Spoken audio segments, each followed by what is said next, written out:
Well, we are still in the 22nd anniversary of our church. எங்களுடைய சபையின் 22வது ஆண்டு விழாவை கொண்டாடும் ஆண்டு இது. අපි තාමත් මේ අපේ සභාවේ 22වෙනි සංවත්සරය සමරන්නා වූ අවුරුද්දයි මේක. ஆகவே இந்த நாட்களிலே நான் 22 குறித்து உங்களோடு பேசுவதாக உங்களுக்கு கடந்த ஞாயிற்றுக்கிழமை சொன்னேன். ඉතින් ගිය ඉරුදින දැනුම් දුන්නා මේ අවස්ථාවන් වල 22 පිළිබඳව උගන්වනවා නැත්නම් දේශනා කරනවා කියලා. I told you that I will concentrate on number 22 from last Sunday, and I spoke to you about the cross and 22 last Sunday. கடந்த ஞாயிற்றுக்கிழமை சிலுவையும் 22 என்று உங்களோடு பேசினேன். ගිය සතියේ කුරුසිය සහ 22 යන මාතෘකාව තුලින් ඔබලාට කතා කරා. சிலுவை என்பது எபிரேய எழுத்தின் கடைசி 22வது எழுத்து என்று சொல்லிக் கொடுத்தேன். කුරුසය කියලා කියන්නේ හෙබ්‍රේව අක්ෂර වින්‍යාසයේ අවසාන 22 අකුර නැත්නම් සංඛ්‍යාව කියලා ඔබලාට වටහා දුන්නා. The cross is represented by the 22nd or the last letter of the Hebrew alphabet, namely tau, and I spoke to you about that. இப்போ இன்றைக்கு நான் உங்களுக்கு எதை பேச போகிறேன் என்றால், ඉතින් අද දවසේ මම ඔබලාට කුමක්ද කතා කරන්න යන්නේ කීවොත් 22 வெளிச்சமும் அல்லது 22 ஒளியும். 22යි එළියයි නැත්නම් 22යි ආලෝකයයි. Today I am going to speak to you about light and number 22. Number 22 and light. Well, this message stems from what was left last Sunday. இன்றைய செய்தி கடந்த ஞாயிற்றுக்கிழமையின் செய்தியை முடிந்த இடத்திலே இருந்து தொடங்குகிறது. ඉතින් අද දවසේ පණිවිඩය ගිය සතියේ අවසාන කරවුවා ඒ පණිවිඩයත් සමග මේ සම්බන්ධ වෙනු ලබනවා. எப்படி என்றால், කෙසේද යත් நான் உங்களுக்கு கற்றுக் கொடுத்தேன், මම ඔබලාට උගන්වනවා இயேசுவானவர் சிலுவையிலே தொங்கும் பொழுது, යේසුස් වහන්සේ කුරුසපත් වෙලා සිටින අවස්ථාවේදී I told you when Jesus was hanging on the cross, hanging on what? The tau, the cross, the 22nd letter of the Hebrew alphabet. அந்த tau என்று சொல்லுகின்ற அந்த எபிரேய மொழியின் 22வது எழுத்து காட்டும் அந்த சிலுவையிலே இயேசு தொங்கும் பொழுது, ඉතින් හෙබ්‍රේව අක්ෂර වින්‍යාසයේ 22 වෙනි අක්ෂරයට ඒ කියන්නේ ටව් කියන ඒ අකුර නියෝජනය කරනවා ක්‍රිස්තුස් වහන්සේ කුරුසිය එල්ලෙන විට උන්වහන්සේ කුරුසියේ සිටින විට. பகல் 12 மணியிலே இருந்து மாலை 3 மணி வரை உலகம் அந்தகாரப்பட்டது என்று. අපි බැලුවා දවල් 12 සිට සවස් 3 දක්වා ඒ අවස්ථාවේදී මුළු ලෝකෙම අන්ධකාරය බවට පත් වුණා. From 12 noon to 3 p.m. the world was under darkness in an amazing manner. ஒரு ஆச்சரியப்படத்தக்க விதத்தில் ඒ ඉතා ආශ්චර්යජනක වූ දෙයක්. 3 மணி நேரம் இருளிலே இருந்தது உலகம். පැය 3ක් ලෝකය අන්ධකාරය තුල ගත වුණා. For 3 hours the world was in sheer darkness, and right at 3 p.m. what happened? சரியாக 3 மணிக்கு என்ன நடந்தது? හරියට 3ට සවස් 3ට කුමක්ද සිද්ධ වුණේ? இயேசுவானவர் 22ஆம் சங்கீதத்தின் முதலாவது வசனத்தை சொல்லுகிறார். යේසුස් වහන්සේ ගීතාවලියේ 22 වෙනි පරිච්ඡේදයේ පළවෙනි පදය ප්‍රකාශ කරනවා. Sharp at 3 o'clock Jesus was quoting scripture from Psalm 22 verse 1. What is that? அது என்ன? මොකක්ද ඒ වචනය? Eloi, Eloi, lama sabachthani. என் தேவனே ஏன் என்னை கைவிட்டீர்? එලෝහි එලෝහි ලාමා සබක්තානි මාගේ දෙවියනි ඇයි මාව අතහැරියේ? My God, why hast thou forsaken me? And I told you that it was, yes, a yell of pain, a scream of pain, but over and above that, it was quoting of scripture. உண்மை அது வேதனையின் வெளிப்பாட்டின் அங்கலாய்ப்பு.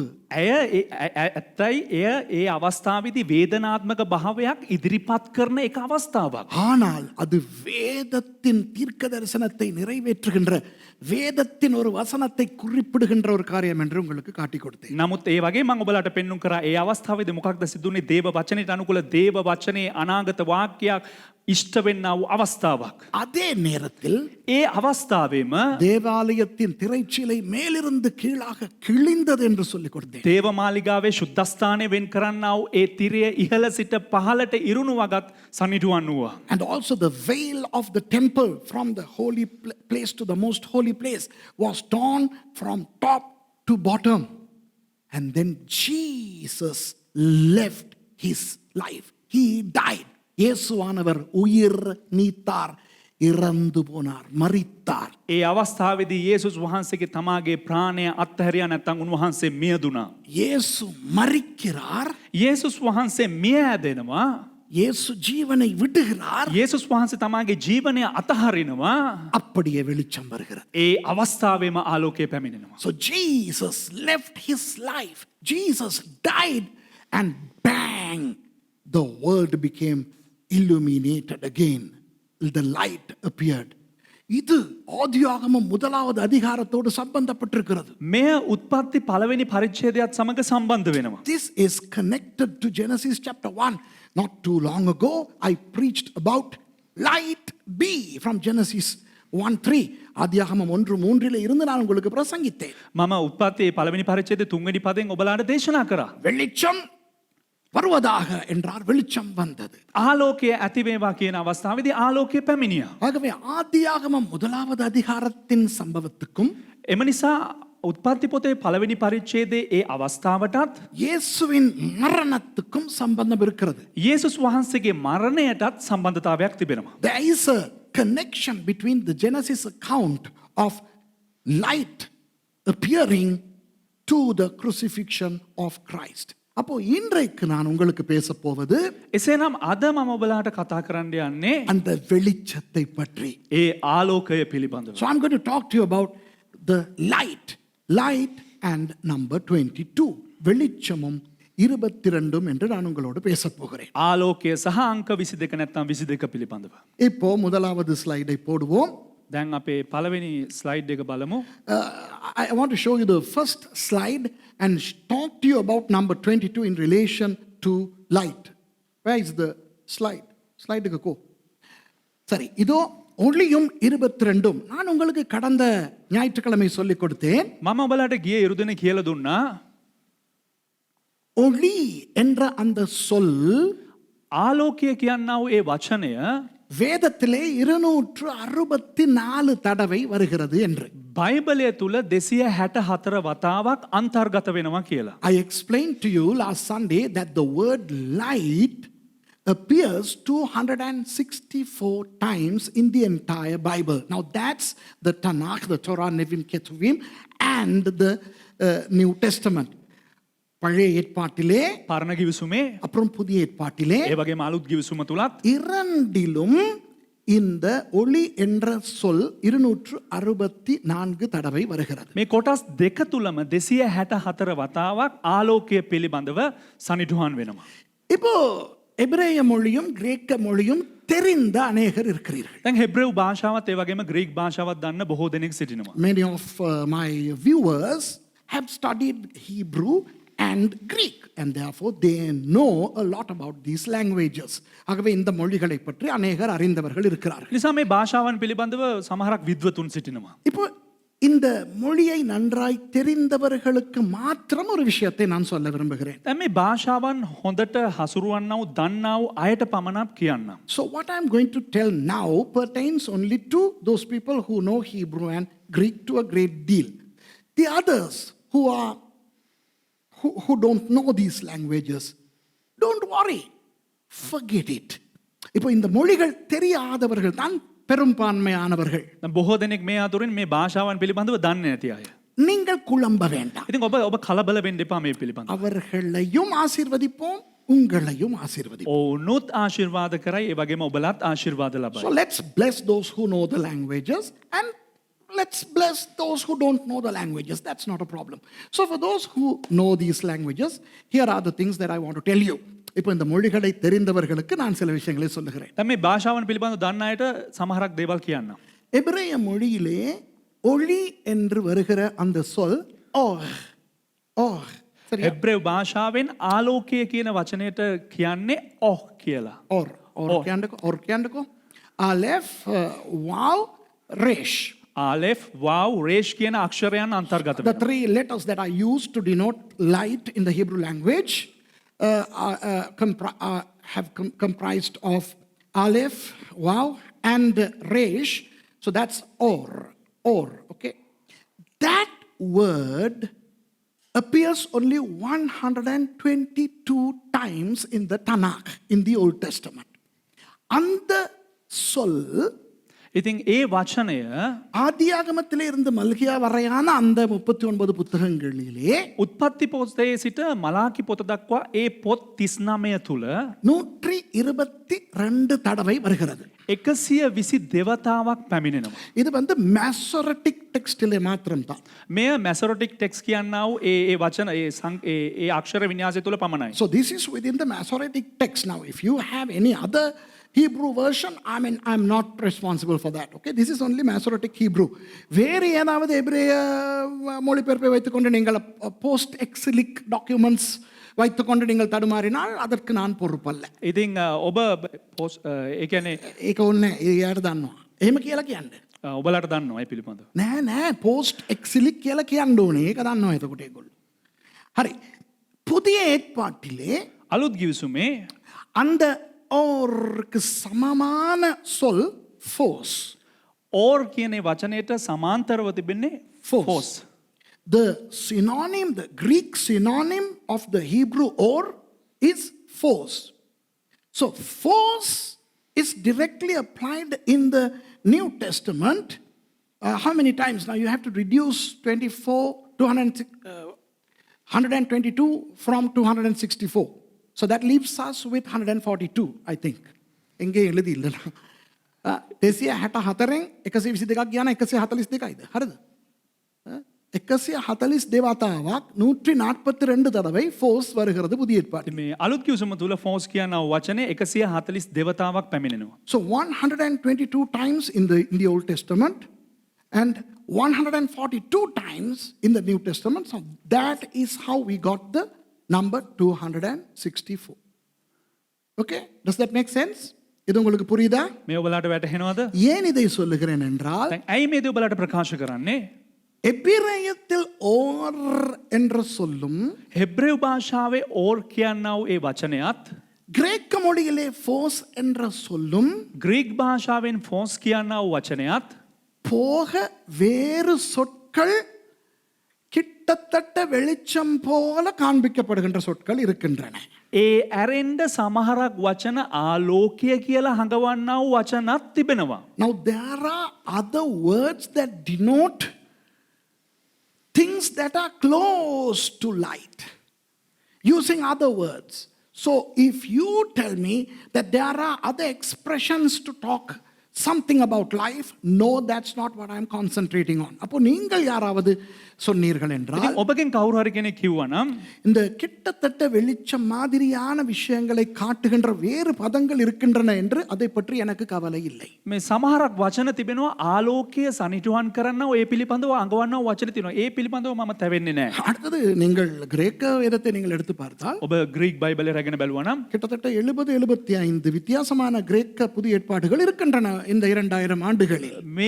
මේ අවුරුදු 2000 තුල මේ 70කට ආසන්න මේ සංඛ්‍යාව සංඛ්‍යාවකට වැඩිය වැඩි සංඛ්‍යාවක ආලෝකය පිළිබඳව තිබෙනවා. කෝඩෙක්ස් සයිනටිකස් තියෙනවා, කෝඩෙක්ස් அலெக்சாண்டினஸ் තියෙනවා, கோடெக்ஸ் அரக்க මේක அந்த அவற்றை பற்றி நான் பேசவில்லை. ඒ පිළිබඳව කතා කරන්න යන්නේ. புரோட்டோஸ்கிரிப்டஸுக்கு நெருக்கமாக இருக்கின்ற டெக்ஸஸ் ரிசெப்டஸை வைத்து தான் நான் உங்களுக்கு சொல்லுகிறேன். ඒ පිළිබඳව ඔබට සනිටුහන් කරන්නේ ටෙක්ස්ටස් රිසෙප්ටර් කියනා වූ අකරාදිය තබාගෙන පමණයි. So I'm not talking about any other Greek version. I am concentrating only on the Textus Receptus, which is close to the Protoscripti and the Deuteroscripti. So if you have another Greek version and if you are perturbed over the appearance of force more than 142 times, that's not my problem. சரி, மற்றவங்க இதை பற்றி நீங்கள் upset ஆகாதீங்க. ඉතින් අනිත් අය මේ පිළිබඳව තැවෙන්න එපා. என்ன பாஸ்டர் මොකක්ද පාස්ටර්? என்னென்னமோ அந்நிய பாஷை பேசுற மாதிரி இருக்குது. මොනවද අන්‍ය භාෂාව කතා කරනවා වගේ තිබ්බා. வேண்டாம். එපා. Don't worry if you did not understand what I said. Textus, Receptus, Codex Vaticanus, Masoretic Hebrew. But here is what I want to tell you. இதோ நான் சொல்ல வேண்டியது உங்களுக்கு சொல்கிறேன். இந்த எபிரேய மொழி, கிரேக்க மொழி தெரிந்தவர்களுக்கு මෙන්න மாத்திரம். ග්‍රීක භාෂාව හෙබ්‍රේව භාෂාව දන්න අයට මම කියන්න අවශ්‍ය දේ දැන් කියන්න. So here is what I want to tell those of you who know Greek and Hebrew. The Hebrew only from the Masoretic text. அந்த எபிரேய மொழி Masoretic text எபிரேய மொழியா இருக்க வேண்டும். ඒ හෙබ්‍රේව භාෂාව නැත්නම් ඒ අක්ෂර වින්‍යාස මැසොරටික් ටෙක්ස්ට් කියනවා අක්ෂර වින්‍යාසය විය යුතුයි. அதிலே 122 தடவை or வருகிறது. ඒ තුල 120 දෙවතාවක් ඕර් කියනා වචනය ආලෝකයේ අන්තර්ගත වෙනවා. Or appears 122 times. And in the Textus Receptus of the Greek text, force appears directly to imply light 142 times. அப்போ Textus Receptus Greekile 142 தடவை force வருகிறது. ටෙක්ස්ටස් රිසෙප්ටඩ් කියනා වූ ග්‍රීක අක්ෂර වින්‍යාසයේ 140 දෙවතාවක් ෆෝස් කියනා වූ ඒ වචනය අන්තර්ගත වෙනවා. ஆக வெளிச்சம் என்கின்ற சொல் முழு வேதத்திலும் 264 தடவை தான் வருகிறது. එම නිසා 264 වතාවක් ආලෝකීය කියනා වූ වචනය මුළු සම්පූර්ණ බයිබලය තුල අන්තර්ගත වෙනවා. So only 264 appearances of the word light is found in the Old Testament. Now don't go to Google. If you go to Google, it will tell you, it will give you different numbers.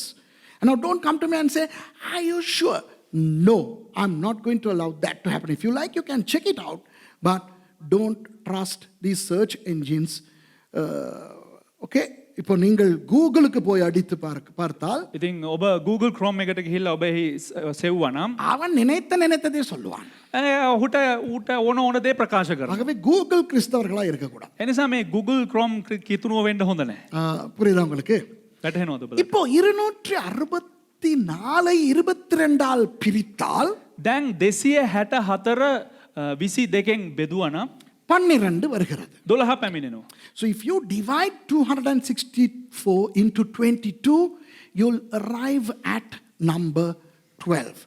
And number 12 is also very, very significant. அந்த 12 என்பது ஒரு முக்கியமான ஒரு இலக்கமாய் இருக்கிறது. ඉතින් මේ 12 වෙනි සංඛ්‍යාව කියන්නේ ඊටා වැදගත් වූ සංඛ්‍යාවක්. 12 பற்றியே எனக்கு 12 மாதங்கள் பேசலாம். 12 පිළිබඳව මට මාස 12ම කතා කරන්න පුළුවන්. I can talk about number 12 for 12 months or even more. But I have chosen only a few to show you. ஆனால் அந்த 12இல் ஒரு சில விஷயங்களை மாத்திரம் உங்களுக்கு நான் காண்பிக்க விரும்புகிறேன். නමුත් මම මේ 12න් සමහරක් තෝරාගත්ත දේවල් පිළිබඳව ඔබලා මැද තබන්න යනවා. 12 என்பது 1 2 என்ற இலக்கங்களை கொண்டது.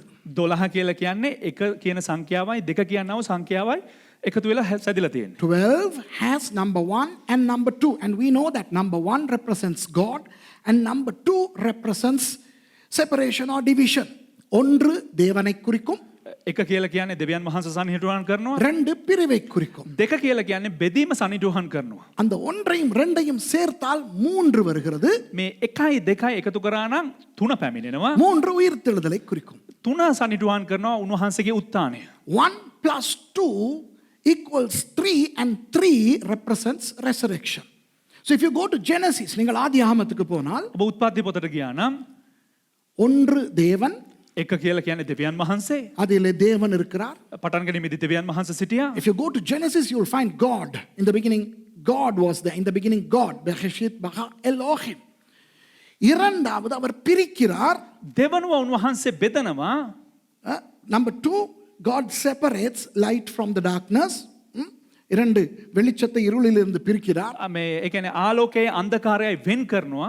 மூன்றாவது அந்த தண்ணீர் எல்லாம் ஓரிடத்திலே வந்து அப்படியே அந்த வெட்டாந்தரை காணப்பட அந்த புதைந்திருந்தது உயிர்த்தெழுதல் மாதிரி ஒரு விஷயத்தை ஆண்டவர் காட்டுகிறார்.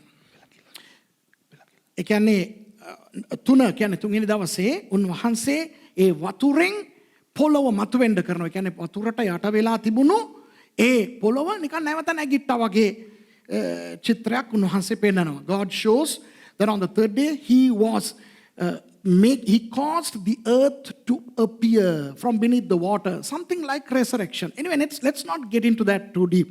அதற்குள்ளே நிறைய போக வேண்டாம். ඒ ඇතුළට අපි ගැඹුරින් යන්න අවශ්‍ය நான் නැහැ. என்ன சொல்லுகிறேன் என்றால் මොනවද ඔබලාට කියන්න කිව්වොත් 12லே தேவன் 12 කියලා කියන්නේ දෙවියන් 12 12லே தேவன் 12 දෙවියන් වහන්සේ பிரிவு බෙදීම உயிர்த்தெழுதல். ඒ වගේම උත්ථානය. So in 12 we get God, number 1, number 2 separation, number 3 resurrection.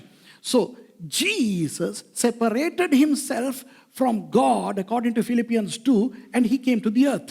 இயேசுவானவர் தேவனாய் இருந்தாலும் යේසුස් වහන්සේ දෙවියන් වහන්සේව සිටියත් பிலிப்பியர் 2 படி පිලිප්පි දෙවනි පරිච්ඡේදයට අනුව தேவத்துவத்திலிருந்து தான் பிரிந்து மனுஷனாக வந்தார். දේවත්වයෙන් බෙදිලා වෙන් වෙලා මිනිසෙක් ලෙස පැමිණියා. இங்கு வந்து மரித்து 3ஆம் நாள் உயிர்த்தெழுந்தார். උන්වහන්සේ මෙහි පැමිණලා මිය ඇදිලා තුන්වෙනි දවසේදී උන්වහන්සේ උත්ථානය වුණා. So Jesus, the God, separated himself from his Godhead and became a man, and then he died and he rose again on the third day. So number 12 involves all these things and many more. 12 என்று சொல்லும் பொழுது இதுவும் இன்னும் நிறைய விஷயங்களும் இருக்கின்றன. ඉතින් 12 කියලා කියනකොට බොහෝ දේවල් සමග එක්හසු වෙනවා. இப்போ நீங்கள் பார்த்தால் දැන් ඔබ බැලුවා නම් 12 என்பது 12 කියලා කියන්නේ வெளிப்படுத்தின விசேஷத்திலே 22 தடவை வருகிறது. එලිදරව් පොත තුල 22 වතාවක් පැමිණෙනවා. Hey, look at this interesting thing. Number 12 appears 22 times in the book of Revelation. இப்போ 22 பற்றி தானே பார்த்து கொண்டிருக்கிறோம். දැන් අපි 22 වෙනි සංඛ්‍යාව පිළිබඳනේ බලන්නේ. வெளிச்சத்தை பற்றி தானே பார்க்கிறோம். ආලෝකය ගැනනේ බලන්නේ. We are talking about light and we are talking about number 22. Now if you go to the book of Revelation, நீங்கள் வெளிப்படுத்தின புத்தகத்துக்கு போனால் දැන් ඔබ එලිදරව් පොතට ගමන් කරා නම් 12 என்பது 22 தடவை வருகிறது. 12 පිළිබඳව 22 වතාවක් සනිටුවන් වෙනවා. Number 12 appears 22 times in the book of Revelation. Now in the book of Revelation, how many chapters are there? Come on, tell me. வெளிப்படுத்தின விசேஷத்திலே எத்தனை அதிகாரங்கள் இருக்கு? එලිදරව් පොත තුල පරිච්ඡේද කීයක් තිබෙනවද? 22. පරිච්ඡේද 22ක් තිබෙනවා. உங்களுக்கு தெரியுமா வேதத்திலே இன்னும் ஒரே ஒரு புத்தகத்துக்கு தான் 22 அதிகாரங்கள் உண்டு. ඔබලාට දන්නවද බයිබලේ තවත් එකම එක පොතකට තමයි පරිච්ඡේද 22ක් තිබෙන්නේ. பழைய ஏற்பாட்டிலே 1 ராஜாக்கள் புத்தகத்திலே. පරණ ගිවිසුමේ එක රාජාවලිය පොතට. There is only other Bible book in the whole Bible which has 22 chapters and that's First Kings. So let's not talk about the Old Testament. Let's come to the New Testament. புதிய ஏற்பாட்டுக்கு வருவோம். ඉතින් අපි අලුත් ගිවිසුමට පැමිණෙමු. வெளிப்படுத்தின விசேஷம் கடைசி புத்தகம். අලුත් ගිවිසුමේ තිබෙන අවසාන පොත තමයි එලිදරව් පොත. The book of Revelation happens to be the last book of the New Testament and for that matter the last book of the entire Bible. முழு வேதத்துக்கும் கடைசி புத்தகம் வெளிப்படுத்தின விசேஷம். මුළු බයිබලේටම අවසාන පොත තමයි එලිදරව් පොත. அந்த புத்தகத்தில் எத்தனை அதிகாரங்களை ஆண்டவர் வைத்திருக்கிறார்? ඒ පොතේ දෙවියන් වහන්සේ කොපමණ පරිච්ඡේද සංඛ්‍යාවක් තිබලා තියෙනවද? 22 அதிகாரங்கள். පරිච්ඡේද 22යි. So God has inspired John to inscribe only 22 chapters in the book of Revelation. Now if you go to the book of Revelation chapter 22, you would see the new heaven and the new earth. நீங்கள் 22ஆம் அதிகாரத்துக்கு போனால் வெளிப்படுத்தலிலே ඔබ එලිදරව් පොතේ 22 වෙනි පරිච්ඡේදයට ගියා නම් அதிலே புதிய வானம் புதிய பூமியை பார்ப்பீர்கள். එහි බලන්න පුළුවන් ඔබට අලුත් අහස සහ අලුත් පොළොව පිළිබඳව. நான் பிறகு உங்களுக்கு காட்டப் போகிறேன் அதிலே சூரியன் இல்லை என்பதனை. මම ඔබලාට පසුව පෙන්눔 කරන්න යනවා එහි සූර්යයා නැහැ කියලා. I'm going to show you that in the book of Revelation there is no sun. The Bible clearly says in verse 5 there is no sun. 5வது வசனம் சொல்லுகிறது சூரியன் இல்லை என்ற பிறகு நான் சொல்றேன் அத. පස්වෙනි පදේ සනිටුවන් කරනවා එමේ ස්ථානයේ සූර්යයා නැහැ කියලා මම පසුව ඔබලාට විග්‍රහ කරන්නම්. ஆனால் 22ஆம் அதிகாரத்தில் எத்தனை வசனங்கள் இருக்கின்றன? නමුත් 22 වෙනි පරිච්ඡේදයේ වචන කීයක් තිබෙනවද? වගන්ති කීයක් තිබෙනවද? How many verses are there in the book of Revelation? 21. 21. 21යි. ஏன்? ඇයි? 22ஆம் வசனம் இல்லை. 22 වෙනි පදය නැහැ. There is no verse 22 in the book of Revelation. Do you know why? உங்களுக்கு தெரியுமா ஏன் என்று? ඔබට දන්නවද ඇයි කියලා? 22 என்பது சிலுவை. 22 කියලා කියන්නේ කුරුසය. 22 is cross and there is no cross in the new heaven and the new earth. புதிய வானம் புதிய பூமியிலே சிலுவை இல்லை. මොකද අලුත් අහසයි අලුත් පොළව තුල කුරුසය නැහැ.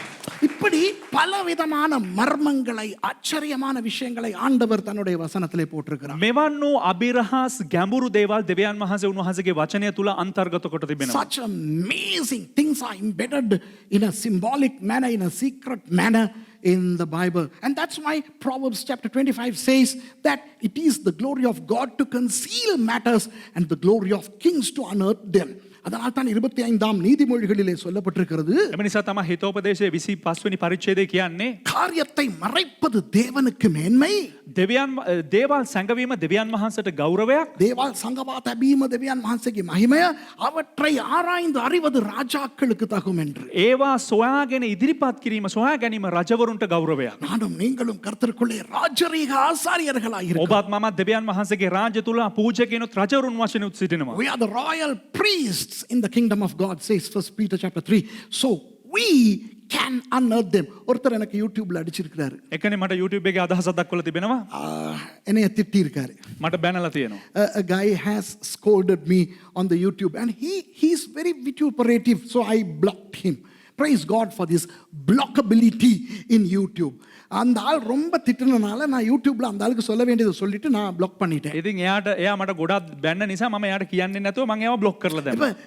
யூடியூப்ல அந்த பிளாக் பண்ணக்கூடிய அந்த அந்த அந்த கிருபை இருக்கிறதுக்காக நான் ஆண்டவருக்கு நன்றி ඒ செலுத்துகிறேன். YouTube එකේ බ්ලොක් කරන අනුග්‍රහය තියෙන නිසා දෙවියන් වහන්සේට ස්තුති කරනවා. இப்ப யூடியூப்ல நீங்க பார்க்கும்போது இந்த கெட்ட கெட்ட திட்டுற கமெண்ட்ஸ் எல்லாம் இருக்காது. දැන් ඔබ YouTube එකේ බලනකොට මේ නරක විදිහට බනින අදහස් නැහැ. In my channel, if you go to the comments, you would hardly come across vituperative comments, scolding, derogatory comments. And you may think, wow, nobody dislikes Pastor Suresh. யாருக்குமே Pastor Suresh பிடிக்காம இல்ல அப்படின்னு நீங்க நினைக்க கூடாது. මේ ඔබ හිතන්න හොඳ නැහැ අනේ කිසි කෙනෙකුට පාස සුරේෂ්ව එපා වෙලා නැහැ නේ කියලා හිතන්න හොඳ නැහැ. திட்டுறவன எல்லாம் நான் பிளாக் பண்ணிட்டேன். බනින හැම එකනම මම බ්ලොක් කරනවා. So I'm continuing.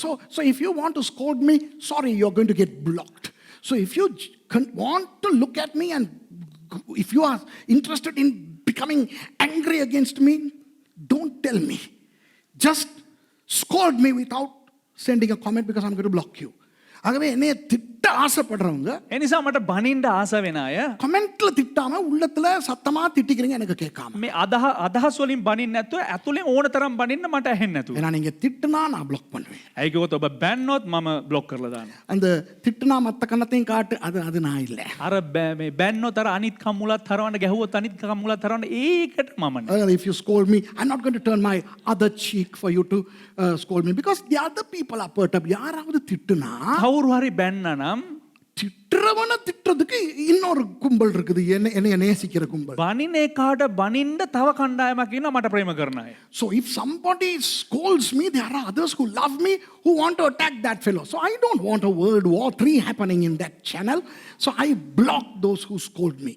என்னைய திட்டுறவன்களை நான் பிளாக் பண்றேன். ஏன்னா உலக யுத்தம் மூன்றாவது வரக்கூடாது. ඉතින් මේ බනින අයට මම මොනවද කරන්නේ අදහස් දක්වන අයට මම බ්ලොක් කරලා දානවා. ඒක තුන්වෙනි ලෝක යුද්ධයක් එන්න හොඳ නැහැ. ஒருத்தர் திட்டுறாரு எனக்கு. දැන් එක්කෙනෙක් බනිනවා මට. 2000 வருஷமா வேற யாருக்கும் வெளிப்படாதது உனக்கு மட்டும் வெளிப்பட்டுருச்சோ? අවුරුදු 2000ක් මොකෙකුටවත් ආපු නැති එලිදරව්වක් උඹට විතරක් එනවද? So this guy was so vituperative, he questions me, hey, do you mean to suggest that you have new revelations that nobody got for the past 2000 years? நான் உங்களுக்கு சொல்லுகிறேன், මම ඔබලට කියන්නම් இது ஒன்றும் வெளிப்பாடு அல்ல. මේවා එලිදරව් නොවේ. I want to tell you, these are not revelations. Revelations are hitherto unexposed, unrevealed elements that are revealed. I am not that holy. வெளிப்படுத்தல் என்பது இதுவரை வெளிப்படுத்தப்படாத ஆவிக்குரிய விஷயங்கள். එලිදරව් කියලා කියන්නේ මේ වනතෙක් එලිදරව් නොකරවවා වූ ආත්මික රහස්. அதெல்லாம் பெற்றுக்கொள்ற அளவுக்கு நான் பரிசுத்தவான் கிடையாதுங்க. ඒ හැම එකක්ම ලබා ගන්න තරමට මම එච්චර සුද්ධවන්තයෙක් නම් නොවේ. வெளிப்படுத்தல் பெற்றுக்கொண்டவர்கள் வேதத்தை எழுதினவர்கள். එලිදරව් ලබා ගත්ත අය බයිබලය රචනා කරපු අය. The human authors, they got revelations. நான் என்னன்னா அந்த மூடி கிடக்கிறது விலைக்கு எட்டி பார்க்கிறாள், அவ்வளவுதான். මම කවුද කියලා කිව්වොත් අර වැහිලා තියෙන දේ ඇරලා බලන්නෙක් පමණයි. I am somebody who unveils things to peep into matters. அப்ப உண்மையில நான் in actual fact I am not a holy guy, I am a peeper. நான் வந்து பெரிய பரிசுத்தவான் கிடையாது. මම ලොකු සුද්ධවන්තයෙක් නෙවෙයි. நான் எட்டி பார்க்கிறவன். මම මේ எபிலா බලන එකෙක්. அப்ப இந்த மூடி கிடக்கிறது. ஆகவே உங்களுக்கு சொல்றேன், நீங்க பார்த்துக்கிட்டு இருந்தா, ஆமா 2000 வருஷமா எவனும் எட்டி பார்க்காத ஏரியாவை நான் எட்டி பார்த்தேன், கண்டேன், கொடுக்குறேன் அவ்வளவுதான். ඉතින් ඔබ කවුරු හරි වෙන ඔව් අවුරුදු 2000ක් කවුරුත් බලපු නැති දෙයක් මම එබිලා බලපු නැති. එබිලා බලපු නැති දෙයක් මම එබිලා බලනකොට මට හම්බුණා. ඉතින් මම ඒක කියනවා. So yes, for 2000 years people were not as bad as me to peep into concealed elements. So I, being a peeper, am peeping, seeing, coming and showing. பயங்கர ஒரு கோல்காரன் நான். ඒ භයානක ලෙස මට තරහ යන නෑ ඕපදූප ඕපදූප හොයන එක. බක්කයක් මම நான் எட்டி பார்த்து මම එබිලා බලලා இப்படி தூக்கி பார்த்து මෙහෙම උස්සලා බලලා கண்டதை දැකපු දේ வந்து வெளியே சொல்லிக்கிட்டு இருக்கேன். මම එළියට ඇවිල්ලා කියාගෙන ඉන්නවා. அவ்வளவு கேவலமானால் එච්චර මේ පහත් පුද්ගලෙක්. அதனால தான் ஆண்டவர் என்னை பயன்படுத்துறார். ඒ නිසා තමයි දෙවියන් වහන්සේ මාව පාවිච්චි කරන්නේ. ஸோ காரியங்களை மூடி வைப்பது தேவனுக்கு மகிமை. ඒම නිසා කාරණාවල් සංගවා තැබීම දෙවියන් වහන්සේගේ මහිමය. So it is the glory of God to conceal matters and our glory to unveil them, peep, look into it and come out with expressions. நம்மட மகிமை என்னன்னா නමුත් අපේ මහිමය මොනවාද කියලා කිව්වොත් மூடுனதை இப்படி விரிச்சு වහලා තියෙන දේ මෙහෙම පෙරලලා எட்டி பார்த்து ඒක එබිලා බලලා அதை வந்து சொல்றது. ඒ දේ කියලා දෙන එක. புரியுதா உங்களுக்கு? වැටහෙනවද බලන්න? ஆனால் இது ஆசீர்வாதமாக இருக்கிறது. நான் ஒன்றும் புதிதாய் ஒன்றும் சொல்லவில்லை. ඉතින් මේක ආශිර්වාද වෙනවද? මම අලුතෙන් දෙයක් කියන්නේ නැහැ. So I'm not teaching anything new. That has always been there, unraveling. So I think you are blessed. Are you or aren't you? நீங்கள் ஆசீர்வதிக்கப்படுகிறீர்கள், ஆமாவா இல்லையா? ඉතින් ඔබ ආශිර්වාද ලබනවා. එහෙමද නැද්ද? அப்போ வெளிப்படுத்தின விசேஷத்திலே 22 தடவை வருகிறது அந்த 12 என்ற அந்த விஷயம். එම නිසා එලිදරම පොත තුල ඒ පරිච්ඡේද 22 තුල 12 කියන නම්බරේ 25ක් එනවා. Number 12 appears 22 times in the book of Revelation. Now let's go to the Old Testament. பழைய ஏற்பாட்டுக்கு போவோம். දැන් අපි පරණ කිවිසුරම ගියා නම් யாக்கோபு மூலமாய்த்தான் ஆண்டவர் இஸ்ரவேலின் கோத்திரங்களை உண்டாக்குகிறார். යාකෝබ් කර්ණ කොටගෙන තමයි දෙවියන් වහන්සේ ඊශ්‍රායලේ ගෝත්‍ර 12 හදන්නේ. God wanted the Israelites to have 12 tribes, and that also through Jacob. So God did not give Abraham or Isaac 12 sons, but to Jacob God gives 12 sons through who come 12 tribes. ஆபிரகாமுக்கோ ஈசாக்குக்கோ அல்ல, ආබ්‍රහම්ටවත් ඊසාක්ටවත් නොවේ. யாக்கோபுக்கு ஆண்டவர் 12 குமாரர்களை கொடுத்து යාකෝබ්ට පමණක් පුත්‍රයන් 12 දෙනෙක් දීලා அந்த புத்திரர்கள் மூலமாக 12 கோத்திரங்களை உண்டாக்குகிறார். ඒ පුත්‍රයන් කර්ණ කොටගෙන ගෝත්‍ර 12 ගොඩනගනවා. நான் சமீபத்தில் இஸ்ரவேலிலே வைத்து அப்துல்லாம் குகைக்கு சிலரை அழைத்து கொண்டு போய் அதை குறித்து கற்றுக் கொடுத்தேன். ඉතින් මම මෑතකදී ඊශ්‍රායලේ ඉන්නකොට අදුල්ලාම් කියනව ගුහාවට ගිහිල්ලා ඒ පිළිබඳව මම උගන්වුවා. Not too long ago I took several personal people of mine to the Adullam cave in Israel, and I did a teaching, one in Tamil and one in Sinhala, not in English, about the Adullam cave where David was. அதிலே தாவீது இருந்தார் என்று கற்றுக் கொடுத்தேன், வேதத்தில் இருக்கிறது. අදුල්ලාම් ගුහාව තුල දාවිද් ජීවත් වුණා කියලා බයිබලයේ සනිටුවන් වෙනවා. அதிலே நான் கற்றுக் கொடுத்தேன், ඒ තුලදී මම උගන්වුවා தாவீது தனக்கு நெருக்கமாக 12 சீடர்களை வைத்திருந்தார் என்று. දාවිද් තමාට සමීපෙහි 12 ගෝලියෝ 12 දෙනෙක් තබා ගත්තා කියලා. In that teaching I explained how David had 12 disciples. I even showed the 12 chambers where these 12 disciples of David slept and where David slept. அதிலே தாவீது படுத்த இடத்தையும் காட்டி ඒ වගේම එම ස්ථානයේ දාවිද් කොතනද නිදාගත්තේ කියන ඒ ස්ථානයත් පෙන්눔 කරලා அவருடைய 12 சீஷர்களும் படுத்த அந்த இடங்களையும் நான் காட்டினேன். ඒ වගේම ඔහුගේ ගෝලයන් 12 දෙනා ඒ නිදාගත්තේ කාමර 12ක් පෙන්නුවා. அது யூடியூப்ல இருக்கிறது. ඒ YouTube එකේ තියෙනවා. அதே போல தாவீதின் குமாரனாகிய இயேசுவும் 12 சீடர்களை தான் வைத்திருந்தார். ඒ වගේම දාවිද්ගේ පුත්‍රයා ඒසෝ පුත් ඇවිල්ලා ගෝලයෝ 12 දෙනායි තමයි තවා ගත්තේ. And the son of David, namely Jesus, also had 12 disciples. And when one failed and died, Judas Iscariot, the disciples knew that they had to have 12. யூதாஸ்காரியோத்து தற்கொலை செய்து செத்த பிறகு யூதாஸ்காரியோத் තමා ඒ කියන්නේ ඔහු සියදිවි හානි කරගත්තට පස්සේ மற்ற 11 பேருக்கும் தெரிந்திருந்தது අනිත් ගෝලයෝ 12ට වැටහුණා இன்னும் ஒரு ஆளை சேர்த்துக் கொள்ள வேண்டும் என்று. තමත් එක පුද්ගලෙක් එකතු කරගන්න ඕන කියලා. என்ன செய்தார்கள்? මොකක්ද වුන් කරාවේ? பெயர் 2 பெயர்களை எழுதி போட்டு மத்தியா என்பவனை 12வது ஆளாக தெரிவு செய்தார்கள். නම් දෙකක් සඳහන් කරලා ඒ දෙකෙන් මත්තියස් කියන පුද්ගලයාම තෝරගත්තා. So they cast lots over against 2 names and they chose Matthias as the 12th disciple. But then God's choice was not Matthias, but Paul. ஆனால் ஆண்டவரோ அதற்கு பதிலாக பவுலை தெரிவு செய்தார். නමුත් දෙවියන් වහන්සේ මොනවද කරේ? ඒ වෙනුවට දෙවියන් වහන්සේ මේ පාවුල් තුමාව තෝරගත්තා. கொஞ்சம் யோசியுங்கள். පොඩ්ඩක් කල්පනා කරලා බලන්න. 11 போதும் என்று இருந்திருக்கலாமே. 11ක් ඇති කියලා ඉන්න තිබ්බනේ. Imagine, think about this. The disciples could have said, okay, now we are left with 11. Let's play the game with the 11 people. Why would they want to make it 12 if they did not know the significance of 12? அந்த 11ஐ 12 ஆக்க வேண்டும் என்று அவர்கள் நினைத்தது ஏன்? ඇයි ඒ 11 කියලා හදන්න ඕන කියලා එහෙම වුන් කල්පනා කරේ? ஆகவே 12 என்பது முக்கியம்.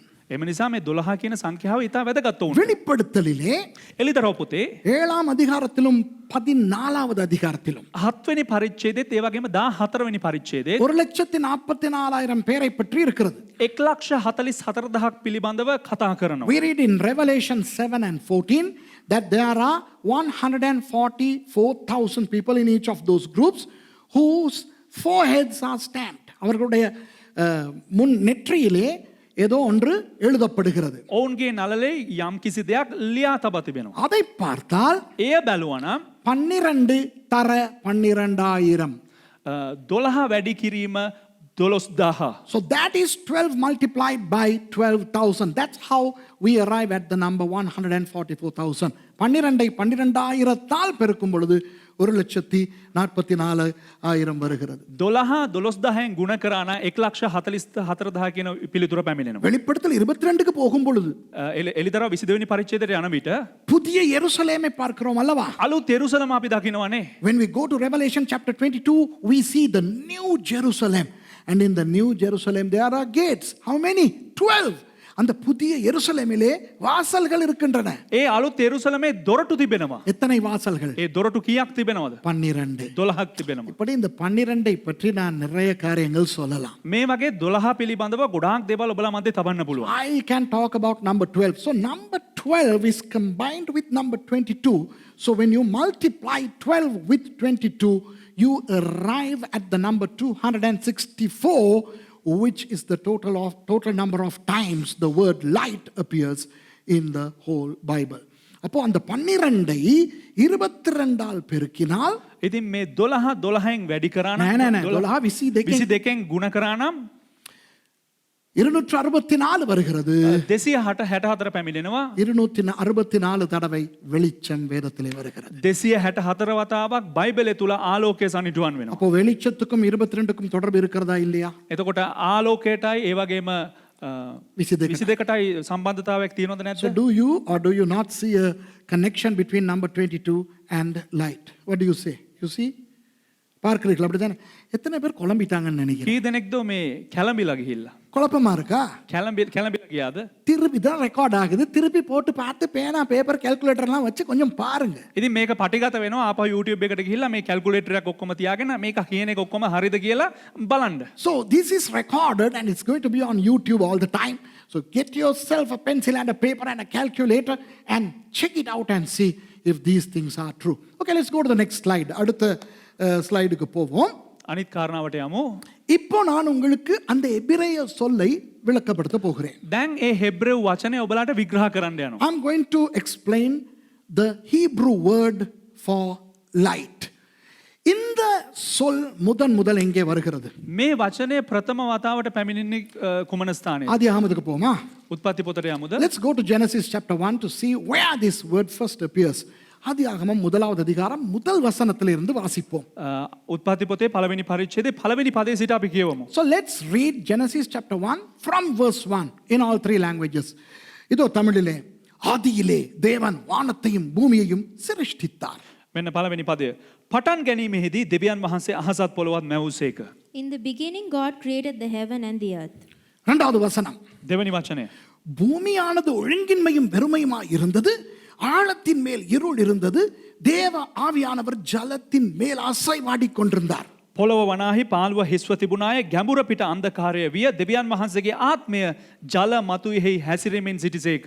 And the earth was without form and void, and darkness was upon the face of the deep, and the Spirit of God moved upon the face of the waters. That's verse number 2. Okay, now if you look at verse 1, we see in the beginning God. முதலாவது வசனத்திலே ஆதியிலே தேவன். පළවෙනි වචනය තුල පටන් ගැනීමේදී දෙවියන් වහන්සේ. தேவன் என்றால் ஒன்று. දෙවියන් වහන්සේ කියලා කියන්නේ එකයි. God means one. When you go to verse 2, it says the earth was without form and void.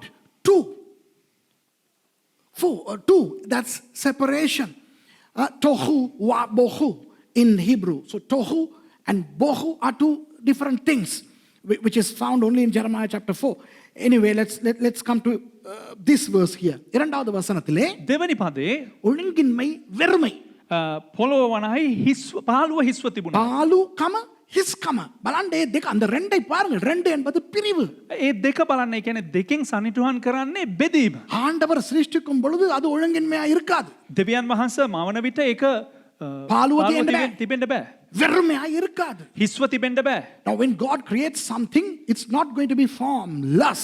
It's not going to be void. But let's not get into those deep theological analyses. அந்த ஆழமான இறையியல் சத்தியங்களுக்கு போக வேண்டாம். ඒ ගැඹුරු දේව ධර්මයන් වලට යන්න අවශ්‍ය නැහැ. ஆனால் இரண்டிலே ஒரு பிரிவை பார்க்கிறோம். அப்படிதானே? නමුත් දෙකෙන් අපිට මොකද්ද බලන්න පුළුවන්? බෙදීම පිළිබඳව බලන්න. But in verse 2 we see that separation on the earth. But look at verse 3. மூன்றாவது வசனத்தை பாருங்க. නමුත් තුන්වෙනි පදේ බලන්න. தேவன் வெளிச்சம் உண்டாக கடவது என்றால் வெளிச்சம் உண்டாயிற்று. දෙවියන් වහන්සේ එළිය වේවායි කීසේක එවිට එළිය විය. And God said, "Let there be light," and there was light. And I preached on this not too long ago, and I said it is not let there be light. It's just light be. நான் உங்களுக்கு சமீபத்தில் கற்றுக் கொடுத்தேன். මම ඊට මෑතකදී ඔබලාට උගන්වවා. அந்த மூன்றாவது வசனம் வெளிச்சம் உண்டாக கடவது அப்படி அல்ல. මේ ඒ තුන්වෙනි වචනේ එළිය ඇති වෙන සේක්වා එහෙම නෙවෙයි. இதோ வெளிச்சம். මෙන්න ආලෝකය. அப்போ இரண்டாவது வசனத்திலே அந்தகாரம் இருக்கிறது. දෙවනි පදයේ අන්ධකාරය තිබෙනවා. In verse 2 we have darkness, but in verse 3 light be. So the light appears and darkness vanishes. அப்போ மூன்றாவது வசனத்திலே வெளிச்சம் வருகிறது. ඉතින් තුන්වෙනි පදයේ ආලෝකය පැමිණෙනවා. அப்பொழுது இருள் இல்லாமல் போகிறது. ඒ අවස්ථාවේදී අන්ධකාරය නැති වෙලා. அதிலே நான் உங்களுக்கு சொல்லிக் கொடுத்தேன். ඒ වගේම මම ඔයාලට කියලා දුන්නා. அந்தகாரம் என்று ஒன்று இல்லை. අන්ධකාරය කියලා දෙයක් නැහැ. In that sermon I explained there is nothing called darkness. Darkness by definition is the absence of light. அந்தகாரம் என்பது வெளிச்சமின்மையை குறிக்கும். ඒ කියන්නේ ආලෝකය අන්ධකාරය කියලා කියන්නේ ආලෝකයේ විභවය පෙන්눔 කරනවා. ආලෝක රහිතත්වය, ආලෝකය නැතිකම තමයි අන්ධකාරය. එතකොට அப்போ வெளிச்சம் இயேசு வந்த பொழுது அந்த அந்தகாரம் அகன்று போனது என்று சொல்லிக் கொடுத்தேன். එනම් ආලෝකය කියලා කියන්නේ යේසුස් වහන්සේ පැමිණෙන විට අන්ධකාරය ගිලිහිලා නැතු යනවා. And I explained that the light was Jesus. More of that in this sermon later on. அதை குறித்து மேலதிகமான விவரங்கள் இந்த செய்தியிலே வரும். ඊට වඩා ගොඩාක් විස්තර මේ පණිවිඩය තුල පැමිණේ. அப்ப பாருங்கள், முதலாம் இரண்டாம் மூன்றாவது வசனத்திலேயே வெளிச்சம் வந்து விட்டது. පළවෙනි දෙවෙනි තුන්වෙනි පදයන් අපි බලනකොට තුන්වෙනි පදයේදී අපිට දකින්න පුළුවන් ආලෝකයේ පැමිණීම පිළිබඳව. Now when we look at the first 3 verses of Genesis chapter 1, in verse 3 itself we see the light coming. And that light did not come from the sun. அந்த வெளிச்சம் சூரியனிலிருந்து வரவில்லை. ඒ ආලෝකය සූර්යාගෙන් පැමිණෙන ආලෝකය නෙවෙයි.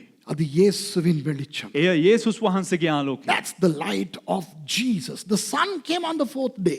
சூரியன் வந்தது 4வது நாள். பிறகு பார்ப்போம் அதை. සූර්යා පැමුණුනේ 4වෙනි දවසේ. ඒ පිළිබඳව අපි පසුව බලමු. சரி, இப்போ இந்த சில விஷயங்களை இந்த ஸ்லைடில் இருக்கிற சில விஷயங்களை பார்ப்போம். මේ ස්ලයිඩ් එකේ තිබෙන විෂයන් අපි බලමු. Now let's look at this slide. Concentrate on the slide. Again, I have a lot that I can talk about. எனக்கு இதிலே எத்தனையோ விஷயங்களை பேசலாம். ඉතින් මේ තුලත් මට බොහෝ දේවල් කතා කරන්න පුළුවන්. ஆனால் உங்களுக்கு சில விஷயங்களை மாத்திரம் சொல்லுகிறேன். හැබැයි සමහරක් දේවල් පමණක් ඔයාලට කියලා දෙන්න. ஆங்கிலத்திலே மாத்திரம் முதல் 3 விஷயங்களை நான் சொல்லுகிறேன். தமிழிலே சொல்ல மாட்டேன். யோசிக்காதீங்க, அது நமக்கு தேவையே இல்லை. அதான் இங்கிலீஷ் பேசுறவங்களுக்கு மட்டும். මේ ඉංග්‍රීසි භාෂාවෙන් පමණක් කියන්න හිතන්න එපා සිංහලයට කතා කරේ නැහැ කියලා. එහෙම කතා කරන මේක ඉංග්‍රීසි තේරෙන අයට විතරක් නිසා. අර ඉංග්‍රීසියෙන් කතා කරන අයට විතරයි මේ ටික තියෙන්නේ. ඔයගොල්ලෝ කල්පනා කරන්න එපා. ஓகே? Take up Beeland. மற்றவங்க தேத்தனை ஒன்று குடிச்சிட்டு வாங்க. இது இங்கிலீஷ்காரங்களுக்கு. Hey, Look at these three words that I have written. Aura. Aura in English is atmosphere, right? That comes from the Hebrew word or. And then orient, or means light. And the old English people, they called the east orient because it is from the east that the light starts to come. The sun rises from the east. And then the next word, orientation. What is orientation? Orientation is something that you are, that you do with impetus, that you start, that you embark on. So these three words like aura, orient, and orientation come from the Hebrew root word or. சரி, இப்போ எபிரேய சொற்கள் சிலவற்றை பார்ப்போம். දැන් සමහරක් Hebrew වචන බලමු. உங்களுக்கு இந்த குத்து விளக்கு தெரியும் இல்லையா, அந்த இது? ඔබලාට මේ පහන් රුක පේනව නේද? You all know the lampstand. How is it called in Hebrew? இதை எபிரேய மொழியிலே எப்படி அழைப்போம்? මේක හෙබ්‍රෙව් භාෂාවෙන් කොහොමද සනිටුවන් වෙන්නේ? மெனோரா அல்லது மினோரா. මෙනෝරා නැත්තම් මිනෝරා. அதிலே அந்த நடுவிலே வருகிற சொல் ஓர். ඒ වචනේ මධ්‍යව පැමිණෙන එක වචනයක් ඕර් කියලා. men or a. men or a. அப்போ அந்த வெளிச்சத்தை கொடுக்கிற அந்த விளக்கு என்ற அர்த்தம். ඒකින් අර්ථකථනය කරන්නේ ආලෝකය දෙන්නා වූ ඒ පහන් රුක. The menorah contains the Hebrew word or as the center. And then those of you who have studied advanced Old Testament prophets in this school, you would have learned that the prophets are called roe. இப்போ இந்த கல்லூரியிலே advanced volt testament என்ற ஒரு பாடம் இருக்கிறது. මේ Bible විද්‍යාලයේ පරණ ගිවිසුමේ අනාගත වක්තෘවරු කියලා තිබෙනවා. படிச்ச ஞாபகம் இருக்கா உங்களுக்கு? நான் படிச்சு கொடுத்தேனா? நீ படிக்கலையா? அது மெத்த பாஸ்டர்ஸ் படிச்சிருக்காங்க. අනිත් පාසස්ලා ඉගෙනගෙන තියෙනවා. ரோய், ஹோசே, இஷலோஹிம், நபி, இப்படி எபிரேய மொழியிலே தீர்க்கதரிசிகளை குறிக்கின்ற சில பதங்கள் வருகின்றன. ඉතින් හෙබ්‍රෙව් භාෂාවෙන් අනාගත වක්තෘවරුන් කියන රෝහේ, හොෂේ, ඒ වගේම නබි කියනා වූ ඒ වචන පිළිබඳව උගන්වලා දෙනවා. There are four main words that denote the prophets in the Old Testament: Roeh, Hosea, and Ishelohim, and Nabi. And the word Roeh contains light, or in that word. And the Roeh என்று சொல்லுகின்ற அந்த சொல்லுக்குள்ளே அந்த ஓர் என்று சொல்லுகின்ற அந்த வெளிச்சம் வருகிறது. ඒ රෝහේ or ඒ කියනා වූ වචනය තුලත් ඒ ඕර් කියනා වූ ආලෝකය පිළිබඳව වචනේ පැමිණෙනවා. அதுபோல அந்த மினோராங்கிற பேர்லயும் இங்கே ஒரு புள்ள இருக்குது. මේ මිනෝරා කියන ඒ නමෙන් මෙහි එක පොඩි දරුවෙකුත් We have a little child by the name Menorah, and then we have another child, your child, whose middle name happens to be Leora, right? She's Rina Leora. Pastor துஷாரோட மகளுடைய பேர் வந்து ரீனா லியோரா. ඉතින් මගේ දියණියගේ නම රීනා ලියෝරා. லீ என்பது எபிரேய மொழியிலே என்னுடைய. ලී කියලා කියන්නේ ඒ කියන්නේ මගේ තැනැත්ති මගේ කියන තැනැත්ති මගේ. லீ in Hebrew means my, and ora is or light. or என்பது வெளிச்சம். ඕර් කියලා කියන්නේ ආලෝකය. அப்போ லியோரா என்றால் என்னுடைய வெளிச்சம் அல்லது என்னுடைய வெளிச்சமானவள். ලියෝරා කියලා කියන්නේ මගේ ආලෝකේ නැත්තම් මගේ ආලෝකමත් තැනැත්තිය. So Leora means my light. So I just chose these words to show you how or has played an important role in some of the words that we use. நம்முடைய வாழ்க்கையிலே பயன்படுத்தும் சில சொற்களிலே இந்த ஓர் சம்பந்தப்பட்டிருக்கிறதை நான் உங்களுக்கு காட்ட விரும்பினேன். ඉතින් මම කැමති වුණේ අපේ ජීවිතේ සම්බන්ධ වෙලා තියෙන ඒ ජීවිතය තුළ මේ ඕර් කියන වචනයත් සම්බන්ධ වෙලා තියෙන නිසා තමයි මම පෙන්눔 කරේ. இப்போ இந்த ஓர் என்ற சொல்லினுடைய මේ ඕර් කියනා වූ වචනේ அந்த இலக்கங்களை நான் உங்களுக்கு காட்ட போகிறேன். ඒ අංක සංඛ්‍යා ඔබලට පෙන්눔 කරන්න යනවා. Now I'm going to show you the Bible gematria of or. பாருங்கள், 3 எழுத்துக்கள் வருகின்றன. දැන් බලන්න මේ වචනයට අකුරු 3ක් පැමිණෙනවා. There are 3 letters for this word, as I told you earlier. Aleph, Waw, and Resh. Aleph represents number 1. Aleph என்ற முதல் எழுத்து ஒன்றை குறிக்கும். ආලෙෆ් කියන අක්ෂරය එක සනිටුහන් කරනවා. Waw என்ற 6வது இலக்கம் 6ஐ குறிக்கும். වාව් කියන්නා වූ ඒ 6 වෙනි අංකය 6 පෙන්눔 කරනවා. 6 පෙන්눔 කරනවා. The 6th letter, Waw, represents number 6. And the letter Resh represents number 200. Resh என்ற எழுத்து 200 குறிக்கும். රේෂ් කියන්නව අක්ෂරය 200 සනිටුවන් කරනවා. இந்த எழுத்துக்களின் அர்த்தங்கள் தெரியுமா? මේ අක්ෂරවර තේරුම දන්නවද? தெரியும். நான் படிச்சு கொடுத்திருக்கேன், ஞாபகப்படுத்துறேன். දන්නවා. ඒ කියන්නේ මම මේට කලින් ඔබලාට උගන්වලා තියෙනවා. දැන් ඒ දේ ආපහු ඔබලාට මතක් කරලා දෙනවා. This is gematria, but do you know the meaning of these letters? Well, of course you know because you have heard me teach them. So let's remind. Aleph represents God. Aleph என்பது தேவனை குறிக்கும். ආලෙෆ් කියන්නේ දෙවියන් වහන්සේ පෙන්눔 කරනවා. Wow என்பது மனிதனை குறிக்கும். වාව් කියලා කියන්නේ මනුෂ්‍යව පෙන්눔 කරනවා. Wow represents man. Number 6, man. What does Resh represent? Resh எதை குறிக்கும்? රේෂ් කුමක්ද පිළිඹු කරන්නේ? தலை. හිස පෙන්눔 කරනවා. Resh என்பது தலை. Resh means head. රේෂ් කියලා කියන්නේ හිස. So we had three letters that represent God, man and head. தேவன், மனிதன், தலை. ඉතින් අක්ෂර තුනකින් දෙවියන් වහන්සේ මනුෂ්‍යයා හිස. இதை குறிக்கும் அந்த 3 எழுத்துக்கள் தான் வெளிச்சத்தை குறிப்பிடுகின்றன. මේ පිළිබඳව පෙන්눔 කරන්නව මේ අක්ෂර තුන තමයි ආලෝකයක් පෙන්눔 කරනු ලබන්න භාවිතා කරන්නේ. இதைத்தான் பவுலடியார் மூலமாக பரிசுத்த ஆவியானவர் நமக்கு சொல்லிக் கொடுக்கிறார். எபேசியர் 1:22.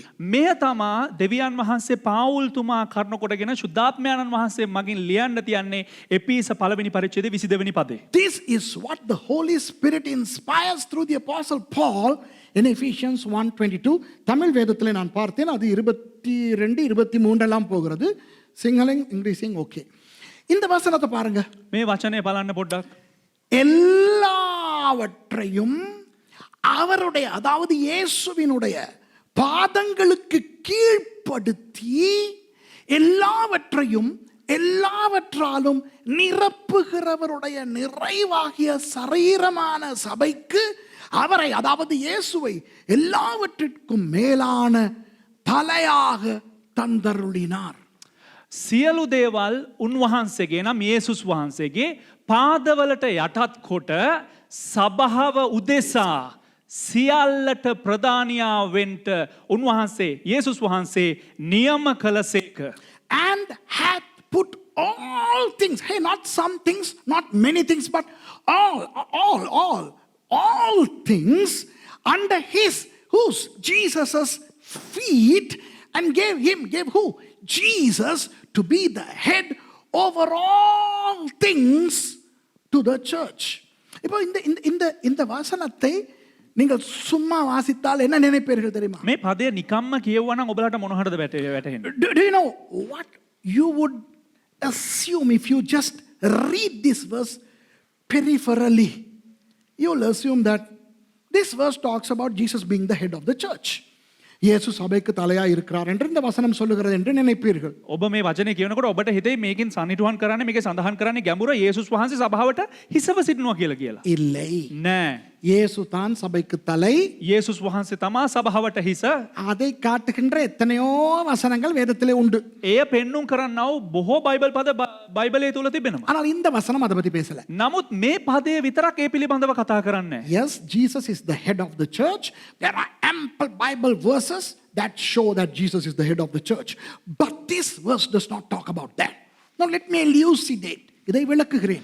මේ විග්‍රහ කරන්නම්. தமிழிலே இருக்கிற ஒரு மொழிபெயர்ப்பில் ஒரு சின்ன ஒரு பிரச்சனை இருக்கிறது. සිංහලෙන් උත්තම. සිංහලයේ තිබෙනා ඔය ව්‍යාකරණේ පොඩි වැරද්දක් තිබෙනවා. සිංහලෙන් එච්චරම ප්‍රශ්නයක් නැහැ. බලමුකෝ. Even in English there is a tiny, I don't call it a mistake, but a tiny incompletion in that verse. Let me explain. In light of the Greek in which it was really written. அதிலே உண்மையான கிரேக்க மொழியிலே எழுதப்பட்டதன் அடிப்படையிலே நான் உங்களுக்கு சொல்லுகிறேன். Craig භාෂාවේ සත්‍ය ග්‍රීක් භාෂාවට අනුකූලව මම ඔබලාට විග්‍රහ කරන්න. இந்த சபைக்கு என்று வருகிறது அல்லவா? මේ ස්ථානයේ සභාව කියලා පැමිණෙනවා නේද? සිංහලෙන් හරි. සභාව උදෙසා කියලා තියෙනවනේ සිංහලෙන් හරි. Don't worry, huh? It's correct in Sinhala. But in Tamil and English we need a minor adjustment. In English, the word to, T-O, has to become for. It's not to the church, but for the church. சபைக்கு என்று வருவது சபைக்காக என்று வர வேண்டும். சபாව උදෙසා කියලා තියෙනවා. இப்ப அப்படி சொல்லி நாம் வாசிப்போம். සිංහලෙන් තියෙන විදිහටම කියවන්න. Let us change that to for and read this verse. எல்லாவற்றையும் அவருடைய பாதங்களுக்கு கீழ்ப்படுத்தி எல்லாவற்றையும் எல்லாவற்றாலும் நிரப்புகிறவருடைய நிறைவான சரீரமான சபைக்காக அவரை எல்லாவற்றுக்கும் மேலான தலையாக தந்தருளினார். සියලු දේවල් උන්වහන්සේගේ පාදවලට යටත් කොට සභාව උදෙසා සියල්ලන්ට ප්‍රධානියාවෙන්ට උන්වහන්සේ නියම කළසේක. And hath put all things under his feet and gave him to be the head over all things for the church. If we read to the church, then Jesus is the head of the church. இப்போ இந்த தமிழிலே இருக்கிற மாதிரி சபைக்கு அவரை தலையாக தந்தருளினார் என்றால் சபையின் தலை என்ற அர்த்தம். මේ දමිල භාෂාවෙන් ඉංග්‍රීසි භාෂාවේ තියෙන ආකාරය සභාවට දුන්නා කියලා කිව්වොත් ඒ කියන්නේ ඒක සභාව තමයි පෙන්눔 කරන්නේ. சபைவட்ட හිස. இந்த வசனம் சபைக்கு தலை என்பதனை காட்டவில்லை. මෙම වචනේ සභාවට හිස කියලා පෙන්눔 කරන්නේ නැහැ. ஆனால் அவர்தான் சபைக்கு தலை. ඇත්ත උන්වහන්සේ තමයි සභාවට හිස. This verse does not show that Jesus is the head of the church, although Jesus is the head of the church. It says Jesus is the head of all. எல்லாவற்றுக்கும் தலை இயேசு என்று காட்டுகிறது. මෙම ස්ථානයේ පෙන්눔 කරන්නේ සියල්ලකටම හිස යේසුස් වහන්සේ කියලා. புரியுதா உங்களுக்கு? වැටහෙනවද ඔබලාට? எல்லாவற்றுக்கும் சிருஷ்டிக்கப்பட்ட எல்லாவற்றுக்கும் தலை இயேசு என்று இந்த வசனம் காட்டுகிறது. මේ වචනේ පෙන්눔 කරනවා මවා තිබෙනා වූ සෑම දෙයකටම හිස උන්වහන්සේ නැත්නම් යේසුස් වහන්සේ කියලා. According to this verse, Jesus is the head over everything. He is the boss. He is the creator. Everything was created to him, for him, by him. எல்லாமே அவரால் அவருக்காக சிருஷ்டிக்கப்பட்டவை. සෑම දෙයක්ම උන්වහන්සේ උදෙසා මවා තියනවා කියලා පෙන්눔 කරනවා. சபைக்காக සභාව උදෙසා அவர் எல்லாவற்றுக்கும் தலையாய் இருக்கிறார். උන්වහන්සේ සෑම දෙයකටම හිසව සිටිනවා. He is the head of everything for the church. இப்போ சொல்லுகிறேன். දැන් කියන්නම්. ஆண்டவர் இந்த உலகத்தை சிருஷ்டித்தாரே, දෙවියන් වහන්සේ මේ ලෝකය මැව්වනේ. எல்லாவற்றையும் யாருக்காக சிருஷ்டித்தார்? සෑම දෙයක්ම කවුද ඉසද මැව්වේ? God created everything. Why did he create everything? So that he can put man, மனிதனை வைப்பதற்காக. මොකද මනුෂ්‍යව එම ස්ථානයේ තබන්න. மனுஷனுக்காகத்தான் மரங்கள், මනුෂ්‍යයට අවශ්‍යයි ගස් ශාක. மனுஷனுக்காகத்தான் மிருகங்கள். මනුෂ්‍යයට තමයි දිය උල්පත්. மிருகங்கள் சத்து. සත්තු. மனுஷனுக்காகத்தான் பறவைகள். මනුෂ්‍යයට තමයි කුරුල්ලන්. It is for the man that God created the animals, beasts, the fish, the fowl, everything. Which means everything was supposed to be ruled by man. எல்லாவற்றையும் மனுஷன் ஆள வேண்டும் என்று படைத்தார். සෑම දෙයක්ම මනුෂ්‍යයා පාලනය කරන්න ඕන කියලා හිතුවා. மனுஷனை அவர் ஆள நினைத்தார். මනුෂ්‍යව උන්වහන්සේ පාලනය කරන්න ඕන කියලා හිතුවා. Everything was to be ruled by man and God was to rule man. And that's the word or. God, man, head. God is the head of man. அதுதான் அந்த ஓர் என்ற சொல்லின் அர்த்தம். ඒ තමයි ඕර් කියන වචනේ අර්ථකථනය. தேவன் දෙවියන් වහන්සේ மனிதனுக்கு මනුෂ්‍යයාට தலை. හිස. அதுதான் எபேசியர் 1:22 ரகசியம். ඒ තමයි එපිස පළවෙනි පරිච්ඡේදයේ 22 වෙනි පදේ රහස. That's the secret of Ephesians 1:22. Interestingly, இதுல ஒரு விஷயத்தை பாத்தீங்களா? මේක එක විෂයක් ඔබලා බැලුවද? எத்தனையாவது வசனத்துல இது எழுதி இருக்குது? මේක කීවෙනි වචනේද සඳහන් වෙන්නේ? Which verse is that? Verse 6 or verse 7 or verse 10 or what? Verse 22. Doesn't that strike something? இது 6வது வசனமா 10வது வசனமா? මේ 6 වෙනි පදේද 9 වෙනි පදේද 10 වෙනි පදේද? எத்தனாவது வசனம்? කීවෙනි පදේද? 22வது. 22 වෙනි පදය. உடனே சில பேர் நீங்க சொல்லலாம். එකපාරටම ඔබලා කියන්න පුළුවන්. இருங்க. வேதத்தை எழுதும் பொழுது නෑ පොඩ්ඩක් ඉන්න මේ බයිබලය ලියනකොට அவர்கள் நம்பர் போடாம தானே எழுதினாங்கோ. ඕන්න මේ අංක දාන්න නැතුවනේ ලිව්වේ. அந்த வேத பண்டிதர்கள் சொல்லுவார்கள். අර බයිබල් විශාරදයන් කියයි. You know, the Bible scholars would say, hey, excuse me, when they initially inscribed the protoscripti, they did not use numbers. Yes, but they showed the divisions properly so that in the future scholars were able to number the chapters. Yes, there are minor errors, but not in this. அப்போ எதிர்காலத்தில் அவர்கள் அழகாக அதை எழுதி வைத்தார்கள் பிரிவு பிரிவாக. ඉතින් අනාගතයේදී ඔවුන් ඉතා ලස්සනට ඒක කොටස් වශයෙන් වෙන් කරලා ලියනු ලැබුවා. அதை பிற்காலத்திலே அறிஞர்கள் தேவனால் ஏவப்பட்டவர்கள் அதிகாரங்களுக்கு போட்டார்கள்.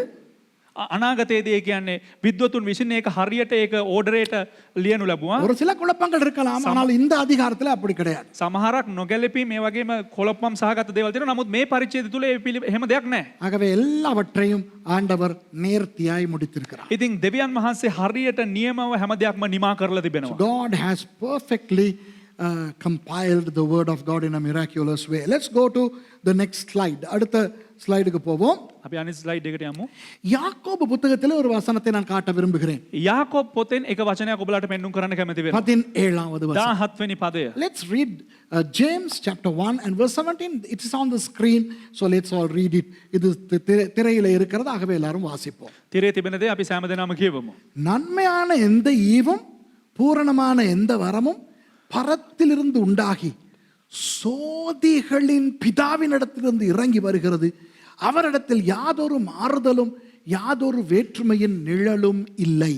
සෑම යහපත් දීමද සෑම සම්පූර්ණ දීමනාවද කිසි වෙනස් වීමක්වත් හැරීමේ ඡායාවක් නැත්තා වූ ආලෝකවල පියාණන් වහන්සේ කෙරෙන් ඉහලින් බැස එන්නේය. Every good gift and every perfect gift is from above and cometh down from the Father of lights. With wisdom is no variableness, neither shadow of turning. இப்போ இந்த வசனம் காட்டுகிறது දැන් මේ වචනය පෙන්눔 කරනවා தேவன் வெளிச்சத்தின் பிதா. දෙවියන් වහන්සේ ආලෝකයේ පියා කියලා. Now this verse talks about God being the father of force or light.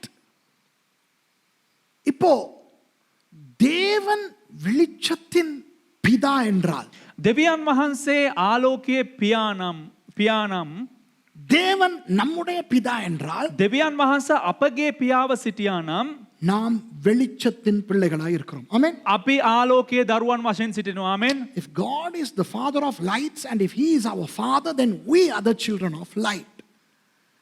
அப்போ வெளிச்சத்தை பற்றி இருக்கிற வசனங்களை அந்த 264 வசனங்களையும் நான் உங்களுக்கு பேசலாம், 10 வருஷம் பேசலாம். එසේනම් මේ බයිබලයේ තිබෙනා වූ ආලෝකය පිළිබඳව 264 වතාවක් තිබෙනා වූ වගන්ති මට අවුරුදු 10ක් විතර කතා කරන්න පුළුවන්. I can preach 264 sermons on the appearances of the word light in the Bible. It will take 10 years. But I just want to show you something very interesting, very subtle, very crafty on the part of the devil, but then very interesting to us. பிசாசினுடைய ஒரு சூட்சுமத்தையும் යක්ෂයාගේ එක සූක්ෂම භාවයකුත් தேவனுடைய மகத்துவத்தையும் நான் உங்களுக்கு காட்ட விரும்புகிறேன். දෙවියන් වහන්සේගේ මහෝත්තම භාවයත් මම ඔයාලට පෙන්වන්න කරන්න කැමති වෙනවා. தேவன் சோதிகளின் பிதாவாய் இருக்கிறார். දෙවියන් වහන්සේ ආලෝකවල පියාණන් වහන්සේව සිටිනවා. God is the father of lights, which means we, according to Peter, we are called into his marvelous light. Do you remember that verse? பாருங்கள், பேதுரு புத்தகத்தில் சொல்லப்பட்டிருக்கிறது, පේතෘස් පොතේ කියනවා அவருடைய ஆச்சரியமான ஒளிக்கு நம்மை கொண்டு வந்திருக்கிறார். උන්වහන්සේගේ ආශ්චර්යමත් වූ ආලෝකයට අපි රැගෙන ඇවිත් තිබෙනවා කියලා. ரட்சிக்கப்படாமல் இருந்த பொழுது ගැලවීම නොලබා සිටින විට ஒளி இல்லாதவர்களாய் இருளின் பிள்ளைகளாய் இருந்தோம். ஆமாவா இல்லையா? ආලෝකය නැතුව අන්ධකාරයේ දරුවෝ වශයෙන් සිටියා. හවුද නැද්ද? When we lived on earth before accepting Jesus, we were living in darkness, the darkness of sin. Jesus came into our lives and we are now in the light. நாம் இப்பொழுது அந்தகாரத்திலிருந்து அவருடைய ஆச்சரியமான ஒளிக்கு வந்திருக்கிறோம். අපි අන්ධකාරයේ ඉඳලා උන්වහන්සේගේ ආශ්චර්යමත් වූ ආලෝකයට ඇතුල් වෙලා තිබෙනවා. ஆமா தானே? ඔව් නේද? அப்போ එසේනම් பிசாசுக்கு இது விருப்பமா? යක්ෂයාට මේක කැමතිද? Would the devil like this idea? The devil doesn't like this idea. பிசாசுக்கு இது விருப்பம் இல்லை. යකාට මේ දෙක කැමතිම නැහැ. அதனாலே பிசாசு என்ன செய்கிறான்? ඒ නිසා යක්ෂයා මොනවද කරන්නේ? அவனிடத்தில் ஒளி இல்லை. ඌගා ආලෝකය නැහැ. The devil does not have light anymore. Yes, the devil was once upon a time in heaven, in the light. பிசாசு முன்பு தேவதூதனாக இருந்த பொழுது வெளிச்சத்திலே பரலோகத்தில் இருந்தான். නමුත් ඔවු යක්ෂයා එක කාලයක ඉතිහාසේ දෙවදූතයෙක් වශයෙන් ඉන්නකොට ආලෝකය තුළ ස්වර්ගය සිටියා. அப்போ பிசாசு, அதாவது அந்த தேவதூதனை ஆண்டவர் பரலோகத்திலிருந்து தள்ளி விட்ட பொழுது එනම් ඒ යක්ෂයාව ඒ දේවදූතයාව ස්වර්ගයෙන් නිරපන විට அவனுடைய ஒளி இல்லாமல் போய்விட்டது. උගේ ආලෝකය අහිමි වෙලා නැති වෙලා ගියා. When he was cast away from heaven, he lost his light, and therefore he is darkness, which is the absence of light. ஆகவே அவன் தான் இருள், அந்தகாரம், அவனுக்குள் ஒளி இல்லை. එම නිසා යක්ෂයා තම අන්ධකාරය ඌ තුළ ආලෝකය අන්තර්ගත වන්නේ නැහැ. அதனால் அவன் என்ன செய்கிறான்? එම නිසා යකා මොනවද කරන්නේ? கிறிஸ்தவர்களுக்கு ஒரு காரியத்தை செய்கிறான். හිතුණුවන්ට එක කාරණාවක් කරනවා. ஒளியின் தூதனை போல வேஷம் போட்டுக்கொண்டு வருகிறான். ආලෝකයේ දූතයා වගේ වෙස්වලාගෙන පැමිණෙනවා. He does one thing to the Christians. He masquerades like an angel of light, of which I have preached recently. அதை குறித்து நான் ஒளியின் தூதன் என்ற தலைப்பிலே சமீபத்திலே பிரசங்கித்து விட்டேன். ආලෝකයේ දූතයා පිළිබඳව මේ ඉතා සමීපයේ මෑතකදී දේශනා කරා. ஆகவே அது வேண்டாம். ඒ නිසා ඒ පිළිබඳව ඕනේ නැහැ. So we don't want that. Now let's talk about the others. மற்றவர்களை குறித்து பார்ப்போம். අනිත් දේවල් පිළිබඳව අපි බලමු. பிசாசு යක්ෂයා அந்தகாரத்தை விரும்புகிறான். අන්ධකාරයට ඉතාම ප්‍රියජනකයි. மக்களை அந்தகாரத்துக்குள்ளே நடத்துகிறான். මනුෂ්‍යාව ජනතාව අන්ධකාරය තුලට ගමන් කරන්න සලස්වනවා. The devil loves darkness because it's the absence of light, and also he leads people into darkness. இப்போ நீங்கள் உலகத்தை பார்த்தால் දැන් ඔබ ලෝකය බලන විට அந்தகாரத்தை அழகாக்கி காட்ட பார்க்கிறான் பிசாசு. අන්ධකාරය ඉතා ලස්සන කරලා පෙන්눔 කරන්න උත්සුක වෙනවා යක්ෂයා. If you look at the word, the devil magnifies darkness.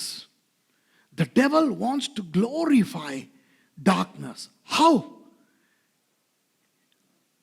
Romance is now associated with darkness. இந்த என்ன சொல்றது, ரொமான்ஸ்னா காதலா இல்ல, அந்த ஆண் பெண் உறவு இருக்குதே, මේ ස්ත්‍රී පුරුෂ සම්බන්ධතාවය තිබෙනවනේ. அதற்குள்ளே அந்தகாரத்தை கொண்டு வருகிறான். ඒ තුලට අන්ධකාරය රැගෙන එනවා. ஆகவே என்ன செய்கிறார்கள் தெரியுமா? ඒ නිසා මොනවද දන්නවද කරන්නේ? இந்த மாதிரி லைட் போட்ட இடத்துல ஒரு ஆம்பளையும் பொம்பளையும் உட்கார்ந்து சாப்பிடுறது ரொமான்டிக் இல்லையா? ඒ කියන්නේ මේ වගේ ආලෝකමත් ස්ථානයක පුරුෂයෙකුයි ස්ත්‍රියකුයි අසුන්ගෙන ආහාර අනුභව කිරීම එක රොමැන්ටික් දෙයක් නොවේ. So it is no longer romantic for a guy and a girl to have a meal either during daytime or with such an illumination. But if it is dark all over with one little candle light enough to show the things on the table, wow, that's romantic. அப்போ ஒரு டாக்கான ஒரு இருட்டான ரெஸ்டாரண்ட்ல, නමුත් මේ එක restaurant එක අන්ධකාරයේ ගැවසිලා තියෙන එක රෙස්ටොරන්ට් එක, அக்கா அந்த பக்கம், அண்ணே இந்த பக்கம், අක්කා ඒ පැත්තේ අයියා මේ පැත්තේ. அந்த மேசையில இருக்கிறத பார்க்கிறதுக்கு மாத்திரம் ஒரு குட்டியோண்டு மெழுகுத்திரி வெளிச்சம். අර මේසේ තිබෙන දේවල් දිස්වෙන්න පමණක් ඉතා කුඩා ඉටිපන්දම් කෑල්ලක්. இதுக்கு பேர் என்ன தெரியுமா? මේකට නම මොකක්ද දන්නවද? ரொமான்டிக். රොමැන්ටික්. நான் சொல்றது உண்மையா இல்லையா? මං කියන දේ ඇත්තද නැද්ද? Am I talking sense here or not? Has not that become a norm in the word? Well, let's have a romantic environment. Let's have it dark. The light just enough to show us. இப்படித்தானே இன்னைக்கு எல்லாரும் அந்த ரொமான்டிக்னா அது இருட்டா இருக்கணும்.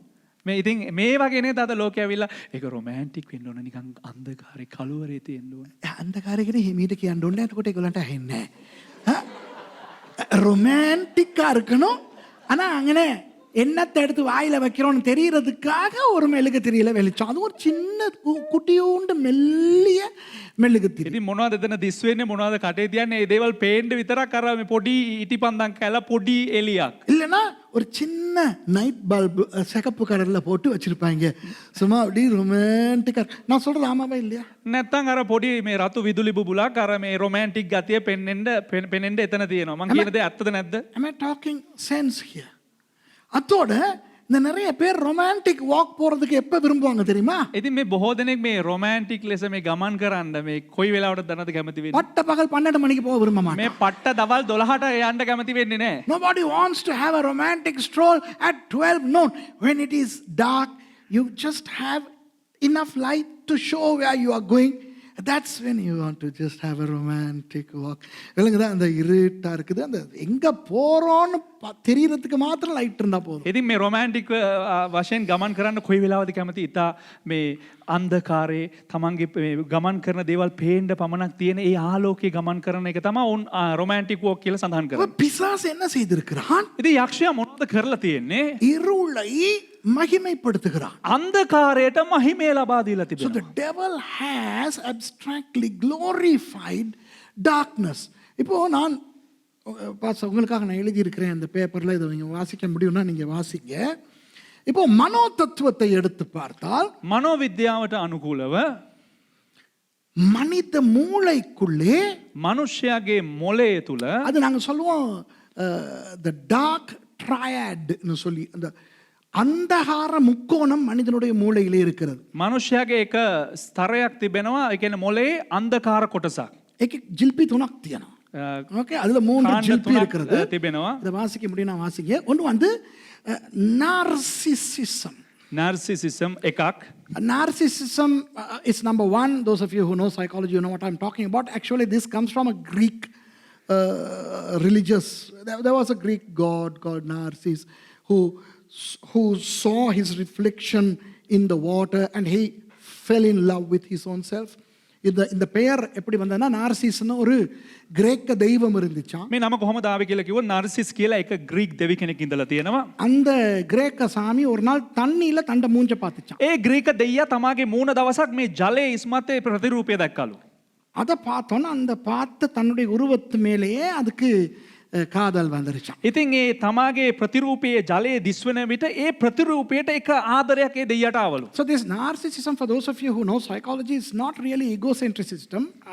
It's not egocentricism, but it's something like you fall in love with yourself. It's not loving yourself, but you fall in love with yourself. Well, if you know psychology, you know what I'm talking about. இப்போ மனோவியல் படி நான் உங்களுக்கு சொல்லுகிறேன். මනෝවිද්‍යාවට අනුව මම ඔබලට කියන්නම්. இன்றைக்கு சில பேர் අද සමහරක් අය தங்களையே காதலிக்க ஆரம்பிக்கிறார்கள். තමාටම ප්‍රේම කරන්න පටන් ගන්නවා, ආරම්භ කරනවා. Some people fall in love with their own self. Not in a sexual sense, but in a very weird sense. இது அந்த பாலியல் ரீதியாக அல்ல. මේක ලිංගික ආකාරයෙන් නොවේ.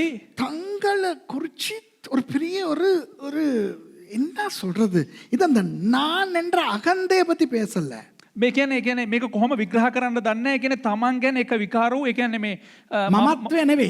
මමත්වයේ මහාන් තත්ත්වභාවය නෙවෙයි. ஆனா தம் மேல தனக்கு ஒரு ஆசை.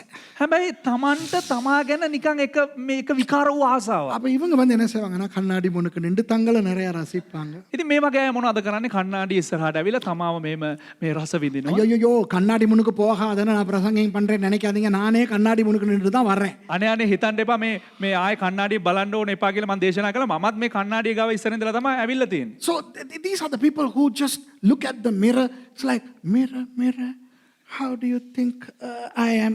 அந்த கண்ணாடியை பார்த்து நான் எப்படி இருக்கிறேன், தன்னை ரசிக்கிறது. ඉතින් කණ්ණාඩිය බලලා කණ්ණාඩිය කොහොමද මම ඉන්නේ කියලා ඉගෙන තමා ගැන රස විඳිනවා. இதை குறித்து இயேசு என்ன சொல்லுகிறார்? මේ පිළිබඳව යේසුස් වහන්සේ මොකක්ද කියන්නේ? ஒருவன் பின்னே வர விரும்பினால் යමෙක් මා පිටිපස්සේ එනවාද?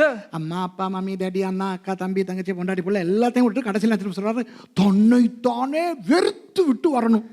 අම්මා තාත්තා නැන්ද බාපා මේ මල්ලිලා අයියලා ඔක්කොම අමතක කරලා තමාව අමතක කරලා මා පසුපස වරෙන්න. ද්වේෂ කරලා. මතක කරන්නේ කොහොමද? What does Jesus say pertaining to narcissism, over against narcissism? He says, well, if one has to follow me, if you want to be my disciple, you have to hate your father, mother, your brother, your uncle, auntie, your next door neighbor, all these things. And then you have to hate yourself and carry the cross. தன்னைத்தானே வெறுத்து விட்டுனா இனிய நான் வெறுக்கிறேன், அது அல்ல. තමාටම ද්වේෂ කරලා කියලා කියන්නේ මේ ඊයා, ඒ කියන්නේ තමන් හරි නෑ කියන එක නොවේ. To hate one's own self doesn't mean that you despise yourself. No. It is something against narcissism that Jesus is talking about. the dark side of one's own liking. That's what Jesus was attacking there. Not many people know this. இப்போ இயேசு எதை பற்றி பேசுகிறார்? යේසුස් වහන්සේ මෙතන කුමක්ද කතා කරන්නේ? தன்னைத்தான் காதலிக்கும் அல்லது தன்னைத்தான் நேசிக்கும் இந்த நார்சிசிசத்துக்கு விரோதமாய் தான் பேசுகிறார். තමන්ට තමා විසින්ම ප්‍රේම කරන්නව මේ නාර්සිසිසම් වලට විරුද්ධව තමයි උන්වහන්සේ කතා කරන්නේ. ඊළඟ එක බලන්න පොඩ්ඩක් වාට දීව උලුක්වේ. This is Machiavellianism. මහිමවේ තේජසවේ. This is Machiavellianism. Some people pronounce it Machiavellianism or Machiavellianism. It depends on where you are, in America, England or Timbuktu. ඔගොල්ලෝ එක එක විදියට ඒක ஒவ்வொரு விதமாக உச்சரிக்கிறார்கள். එක එක ආකාරයට ඔවුන් උච්චාරණය කරනවා. இது வந்து என்னவென்றால் මේ වචනය කුමක්ද කියලා කිව්වොත් மற்றவர்களை மேனிபுலேட் பண்றதுக்கு என்ன சொல்றது, அடக்கி வேலை வாங்குற ஒரு தன்மை. අන් අයව මේ යටහත් කරන අන් අයව මේ පාලනය කරලා මඩවලා පාගලා මේ වැඩ ගැනීම. This is, in English it's easy, manipulativism. So there are some people who are manipulative. மற்றவர்களை அடக்கு முறையில் வேலை வாங்குகிற ஒரு தன்மை இது இது இது இது குறிக்கும். මේ පෙන්නුම් කරන්නේ අන් අයව මඩවමින් ඔවුන්ගෙන් වැඩ ගැනීම.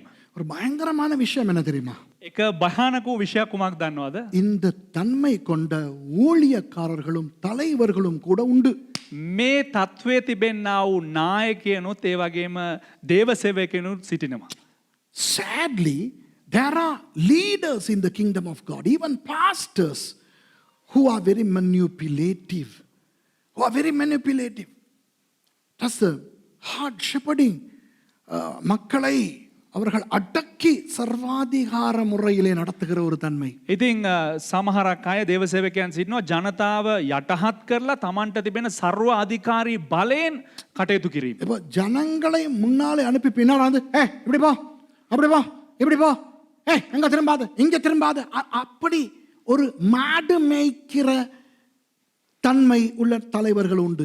සමහරක් නායකයෝ සිටිනවා ජනතාවට ඉස්සරහින් යන්න කියලා මේ අරහෙට ඵලයන් ජා මෙහෙට ඵලයන් කියලා ජා කියලා එහෙම එලවලා එහෙම පාලනය කරන්නා වූ අය සිටිනවා. මේ හරක් බලා ගන්නවා වගේ.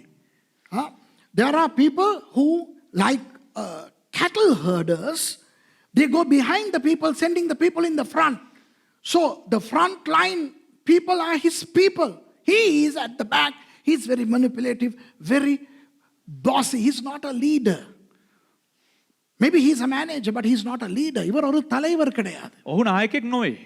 ஒரு தலைவர், வேதத்திலே ஆண்டவர் எங்களை மாடு மேய்க்க கொடுக்கவில்லை, බයිබලයේ දෙවියන් වහන්සේ මේ හරක් බලා ගන්න දුන්නේ නැහැ. மந்தை மேய்க்க வைத்தார். ඒ කියන්නේ රැලක් බලා ගන්න දුන්නා. God has not called us, the servants of God, to be cattle herders, but we are sheep herders. We are shepherds. We have to lead the flock. We have to bring them, let them follow us. நாம் என்ன செய்ய வேண்டும்? எங்களுடைய மந்தைகளுக்கு முன்பாக நடந்தவர்களை வழிநடத்த வேண்டும். අපි කුමක්ද කරන්න අවශ්‍ය? අපි රැළට කලින් ගිහිල්ලා අපි රැළ ඇදගෙන රැළ බලාගෙන යන්න අවශ්‍යයි ඉදිරියට. அப்போ இந்த பாசி, இந்த manipulative, இந்த தன்மை எதை குறிக்கிறது? அந்தகாரத்தை குறிக்கிறது. මේ මඩවන මේ தત્ත්වය නැත්තම් ඒ යටහත් කරලා ඒ වැඩ ගන්නා වූ தત્ත්වය කුමක්ද පෙන්වු කරන්නේ? අන්ධකාරය පෙන්වනවා. So this manipulative leadership shows something dark. And the third, of course, you can pronounce it psychopathy. மூன்றாவது தான் அந்த சைக்கோபேத்தி என்று சொல்லுகிறோம். තුන්වෙනி විෂය සයිකෝපැති කියලා කියනවා. அதற்குள்ளே தான் சில மனோவியல் வியாதிகள், மனநல குறைவு எல்லாம் வருகின்றன. ඒ තුල අන්තර්ගත වෙනවා මිනිස්සෙකුගේ මානසික අඩුපාඩු, මානසික බෙලහීනතා අඩංගු වෙනවා. So psychopathic people demonstrate some mental conditions which can eventually lead into maniacism. But let's not get into that. But what I'm trying to say is there is in us the possible danger of entertaining darkness in our minds. நான் என்ன சொல்ல வருகிறேன் என்றால், මොනවද ඔබලාට කියන්න එන්නේ කියලා කිව්වොත්, இந்த அந்தகாரத்தை அனுமதிக்கிற ஒரு தன்மை நமது ஆத்துமாவிலே உண்டு. මේ අන්ධකාරය අනුමත කරන්නා වූ තත්වයක් අපේ ආත්මය තුල තිබෙනවා. அதை பிசாசு பயன்படுத்துகிறார். එය යක්ෂයා විසින් භාවිතා කරනවා. So the devil can use those inclinations. So if any of you want or like to be in a less light environment, if you like darkness most of the time, if you want little light as much as you can, hey, you are in a possible danger. Get out of that. இப்போ உங்களில் யாராவது ඔබෙන් කවුරු හරි කෙනෙක් கூடுதலாக இருட்டான இடத்துல இருக்கத்தான் ஆசை, වැඩි වශයෙන් අන්ධකාරය ගැවසෙන ස්ථානවලට ඉන්න ඔබ අල්පයි නම් குறைவான வெளிச்சத்திலே தான் இருக்க, படிக்க, சிந்திக்க ஆசை, අන්ධකාර අල්ප වූ ස්ථානවල සිටමින් ඉගෙන ගැනීමට හැසිරෙන්න කැමති නම් அப்படி யாராவது இருட்டின் மேல் அதிகமாக ஆசை உள்ளவர்கள் இருந்தால் එවන් වූ කෙනෙක් අන්ධකාරයට ඊටාම ලබ්ධිකව සිටියා නම් தயவு செய்து உங்களை நீங்கள் மாற்றிக்கொள்ளுங்கள். කරුණාකරලා ඔබ ඔබව වෙනස් කරගන්න. ஏனென்றால் நான் சொல்லவில்லை உங்களுக்குள் பிசாசு இருக்கிறது என்று. මම කියන්නේ මම ඔබලා තුල යක්ෂයා යකා ඉන්නවා කියලා. I am not saying that's because there are demons in your life or perhaps you are demon possessed or obsessed. No, I'm not saying that. ஆனால் நான் சொல்லுகிறேன், அது பிசாசுக்கு உதவியாயிருக்கும் உங்களை பாதிப்புக்குள்ளே நடத்த. නමුත් මම මොනවද කියන්නේ? ඒක යක්ෂයාට ඊටා ලොකු උදව්වක් වෙනවා නුබලාව බොහෝ දේවල් තුර ගමන් කරන්න සලස්වන්න. So it is easy for the devil to entrap you into darkness. Now, darkness in any form is not good. அந்தகாரம் எந்த விதத்திலுமே சரியில்லை. අන්ධකාරය ඕනම ආයුරකින් හරි නෑ. ஆவிக்குரிய அந்தகாரம் என்பது பாவம். ආත්මික අන්ධකාරය කියලා කියන්නේ පාපය. Spiritual darkness means sin. That's why the Bible says, we sing it every Sunday. Thy word is a lamp unto my feet and a light unto my path. அதனால தான் ஒவ்வொரு ஞாயிற்றுக்கிழமையும் பாடுகிறோம் பிரசங்கத்துக்கு முன்னதாக. එම නිසා තමයි හැම දේශනාවකට කලින් හැම ඉරිදුනේම ගායනා කරන්නේ.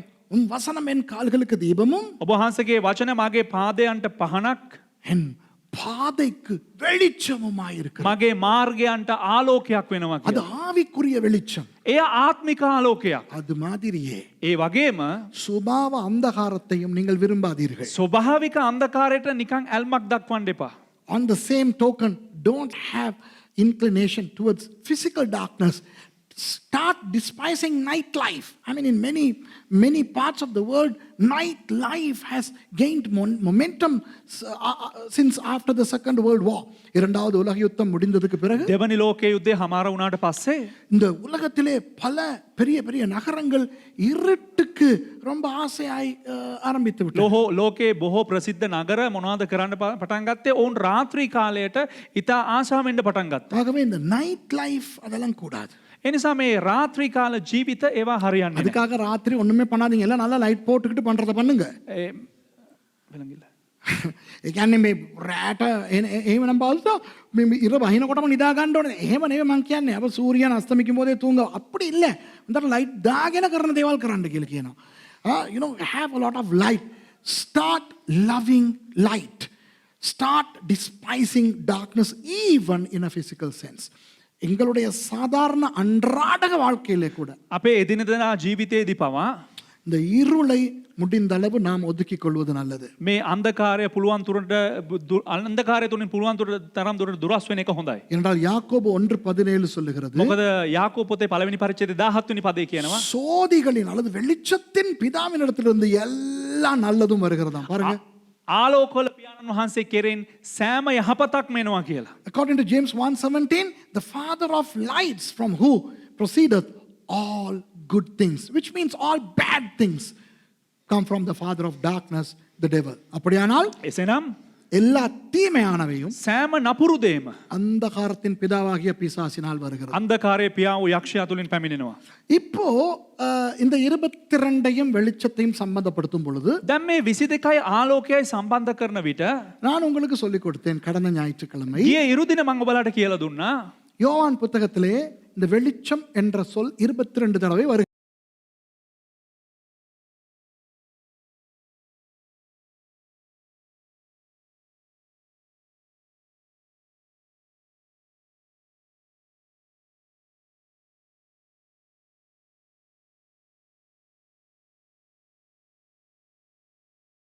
Gospel.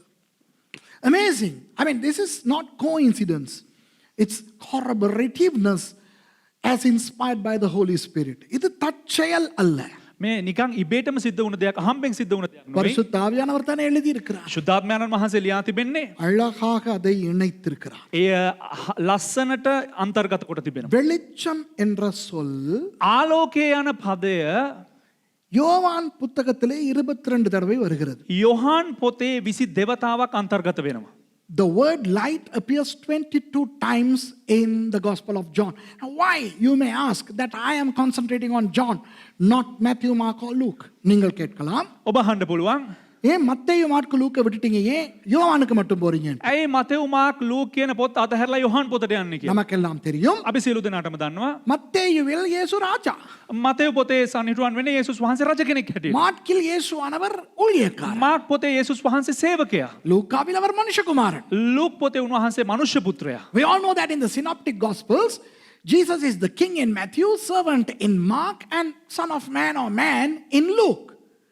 But when you come to the gospel of John, he is the son of God or God.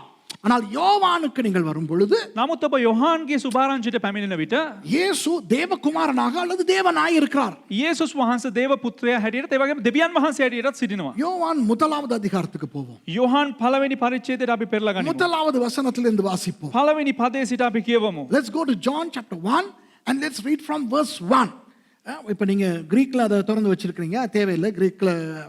Greek தெரிஞ்சவங்க நீங்க கிரீக் பைபிளை திறந்து வச்சுக்கலாம். Those of you who know Greek, you can turn to John chapter 1, khatta Yohanan chapter 1. Okay, முதலாவது வசனம், ஆதியிலே வார்த்தை இருந்தது, அந்த வார்த்தை தேவனிடத்தில் இருந்தது, அந்த வார்த்தை தேவனாய் இருந்தது. පළවෙනි පදය, පටන් ගැනීමේදී වාක්‍යානෝ සිටිසේක, වාක්‍යානෝ දෙවියන් වහන්සේ හා සමග සිටිසේක, වාක්‍යානෝ දෙවියන් වහන්සේව සිටිසේක. In the beginning was the Word, and the Word was with God, and the Word was God. We know only too well that it is talking about Jesus. In the Gospel of John, Jesus is spoken of as God. யோவான் புத்தகத்திலே இயேசுவானவர் தேவனாக காண்பிக்கப்படுகிறார் என்று நமக்கெல்லாம் தெரியும். අපි සියලු දෙනාටම දන්නවා යොහාන් පොතේ යේසුස් වහන්සේව දෙවියන් වහන්සේ හැටියට පෙන්වුම් කරනවා කියලා. இதோ இரண்டாவது வசனம், அவர் ஆதியிலே தேவனோடு இருந்தார். දෙවැනි පදය, උන්වහන්සේ පටන් ගැනීමේදී දෙවියන් වහන්සේ සමග සිටිසේක. Verse 2, The same was in the beginning with God. மூன்றாவது வசனம் பாருங்க. තුන්වෙනි පදය බලන්න. Look at verse 3. சகலமும் அவர் மூலமாய் உண்டாயிற்று. அதாவது சகலமும் இயேசு மூலமாய் உண்டாயிற்று. உண்டானது ஒன்றும் அவராலே அல்லாமல் உண்டாகவில்லை. උන්වහන්සේ කරුණ කොටගෙන සියල්ල සාධන ලද්දය. ඒ කියන්නේ යේසුස් වහන්සේ කරුණ කොටගෙන සාදල ලද කිසිවක් උන්වහන්සේ නැතුව, යේසුස් වහන්සේ නැතුව සාදනු නොලද්දේය. Look at verse 3. All things were made by All him. things, not some things, not many things. All things, everything, yeah. All things were made by him. were made by him, Jesus, the Word. And without him was not anything made that was made. Do you understand? புரியுதா? ඔබට වැටහෙනවද? இப்போ நாலாவது வசனத்துக்கு போவோமா? දැන් හතරවෙනි පදයට අපි යමුද? Let's go to verse 4. What is 4 in the Hebrew numerology? எபிரேய எண் சாஸ்திரத்தின், வேத எண் சாஸ்திரத்தின் படி 4 எதை குறிக்கும்? හෙබ්‍රෙව් සංඛ්‍යාම ශාස්ත්‍රයට අනුව හතර කුමක්ද සනිටුහන් කරන්නේ? இயேசு, மேசியா, යේසුස් වහන්සේ නැත්නම් මේසිස් වහන්සේව පෙන්වුම් කරනවා. Jesus the Messiah. Look at verse 4. நாலாவது வசனத்தை பாருங்க. හතරවෙනි පදය බලන්න. அவருக்குள் ஜீவன் இருந்தது. උන්වහන්සේ තුල ජීවනය තිබුණේය. In him was life. En aute. In him was zoe. En aute hen zoe in Greek. In him was life. அவருக்குள் ஜீவன் இருந்தது. උන්වහන්සේ තුල ජීවනය තිබුණේය. அந்த ஜீவன் மனுஷருக்கு ஒளியாயிருந்தது. ඒ ජීවනය මනුෂ්‍යයන්ගේ ආලෝකය වූයේය. And the life was the light of men. That life, Zoe, was the light force of men. Wow. அப்போ இயேசுவானவருக்குள்ளே நித்திய ஜீவன். එසේනම් යේසුස් වහන්සේ තුල සදාකාලින ජීවනය, Jesus has the eternal life. And in John, the first occurrence of light is in verse 4. யோவான் புத்தகத்திலே යොහන් පොතේ முதலாவது வெளிச்சம் வருவது 4வது வசனத்திலே. ප්‍රථම වතාවට ආලෝකය ගැන සඳහන් වෙන්නේ හතරවෙනි පදය තුල. அப்போ එසේනම් பாருங்கள், அந்த கொஞ்ச வசனத்துக்குள்ளே எத்தனை தடவை இந்த ஒளி வருகிறது என்று. Let's read a few verses to see how many times the word light comes. Somebody count it. எண்ணி பார்த்து. කවුරු හරි කෙනෙක් ගණන් කරලා බලා ගන්න මේ ආලෝකය පිළිබඳව කොපමණ අවස්ථාවක් පැමිණෙනවද කියලා මේ වචන තුල. 5வது வசனம். அந்த ஒளி இருளிலே பிரகாசிக்கிறது, இருளானது அதை பற்றிக் கொள்ளவில்லை. පස්වෙනි පදේ, ආලෝකය අන්ධකාරයෙහි බබලයි, අන්ධකාරය එය ග්‍රහණය නොකළේය. And the light shineth in darkness, and the darkness comprehended it not. தேவனால் அனுப்பப்பட்ட ஒரு மனுஷன் இருந்தான், அவன் பேர் யோவான். දෙවියන් වහන්සේ වෙතින් එවන ලද යොහන් නම් මනුෂ්‍යෙක් ආවේය. 6 වෙනි පදය. There was a man sent from God whose name was John. அவன் தன்னால் எல்லாரும் விசுவாசிக்கும்படி அந்த ஒளியை குறித்து சாட்சி கொடுக்க சாட்சியாக வந்தான். ඔහු කරන කොටගෙන සියල්ලන් විසින් අදහන පිණිස ආලෝකය ගැන සාක්ෂි දෙන්න ඔහු සාක්ෂි පිණිස ආවේය. The same came for a witness to bear witness of the light that all men through him might believe. அவன் அந்த ஒளி அல்ல. ඔහු ඒ ආලෝකය නොව. He was not that light, அந்த ஒளியை குறித்து சாட்சி கொடுக்க வந்தவனாயிருந்தான். ඒ ආලෝකය ගැන සාක්ෂි දෙන පිණිස ආතනත්තේය. but was sent to bear witness of that light. உலகத்திலே வந்து எந்த மனுஷனையும் பிரகாசிப்பிக்கிற ஒளியே அந்த மெய்யான ஒளி. ලෝකයට එන්නා වූ සියලු මනුෂ්‍යයන් ආලෝක කරන්නා වූ ආලෝකය සත්‍ය වූ ආලෝකය. That was the true light which lighteth every man that cometh into the world. 7 times light. 7 தடவை வெளிச்சம் வருகிறது. 7 වතාවක් ආලෝකය පිළිබඳව මෙම ස්ථානයේ අපි කියවපු බයිබල් 7 පොතේ என்பது பரிபூரணத்தை குறிக்கும். 7 කියලා කියන්නේ සම්පූර්ණය සඳහන් කරනවා. 7 means completion. In the first few verses of John, there is the perfect mentioning of force by John, inspired by the Holy Spirit. யோவானின் முதல் சில வசனங்களிலே යොහන් පොතේ පළවෙනි පද වචන වගන්ති තුල ஒளி என்பது 7 தடவை வந்து ආලෝකය පිළිබඳව 7 වතාවක් සඳහන් වෙනවා. அந்த பரிபூர்ணமான ஒளியை பற்றி நமக்கு காட்டுகிறது. ඒ සම්පූර්ණ වූ ආලෝකය අපිට එම ස්ථානයේ පෙන්눔 කරනවා. யோவான் புத்தகத்திலே 22வது தடவையாக ஒளி வருவது යොහන් පොතේ 22 වෙනි වතාවට ආලෝකය කියන වගන්තිය පැමිණෙන්නේ இதோ திரையிலே போட்டிருக்கிற வசனம் யோவான் 12:46. මෙන්න මේ තිරේ තිබෙනා වූ වචනේ යොහන් පොතේ 12 වෙනි පරිච්ඡේදයේ 46 වෙනි පදය. The 22nd time the word force comes, or the word light comes in the Gospel of John, is what you see on the screen, chapter 12 and verse 46. It says, அது சொல்லுகிறது, என்னிடத்தில் இயேசுவானவர் சொல்லுகிறார், என்னிடத்தில் விசுவாசமாய் இருக்கிறவன் எவனும் இருளில் இல்லாதபடிக்கு நான் உலகத்தில் ඔලියාහ වන්දේ. ඉතින් මෙන්න මේ වගන්තියේ මෙන්න මෙහෙම සඳහන් වෙනවා යේසුස් වහන්සේ කියනවා මා කෙරෙහි අදහ ගන්නා කවරෙක් නමුත් අන්ධකාරයේ නොසිටින පිණිස මම ලෝකයට ආලෝකයක්ව ආවෙමි. And in John 12:46, Jesus says, I am come a light into the world, that whosoever believeth on me should not abide in darkness. Hey, I want to show you something very interesting before I close. முடிக்க முன்பதாக நான் உங்களுக்கு ஒரு அழகான விஷயத்தை சொல்லி காட்ட போகிறேன். අවසාන කිරීමට ප්‍රථමව ඊට ලස්සන දෙයක් ඔබලාට පෙන්눔 කරන්න කැමති වෙනවා. பழைய ஏற்பாட்டை ஆரம்பிக்கும் பொழுது පරණ ගිවිසුම පටන් ගන්න විට சூரியனை பற்றி எங்கே பார்க்கிறோம்? සූර්යයා පිළිබඳව අපි කොහෙද දකින්නේ?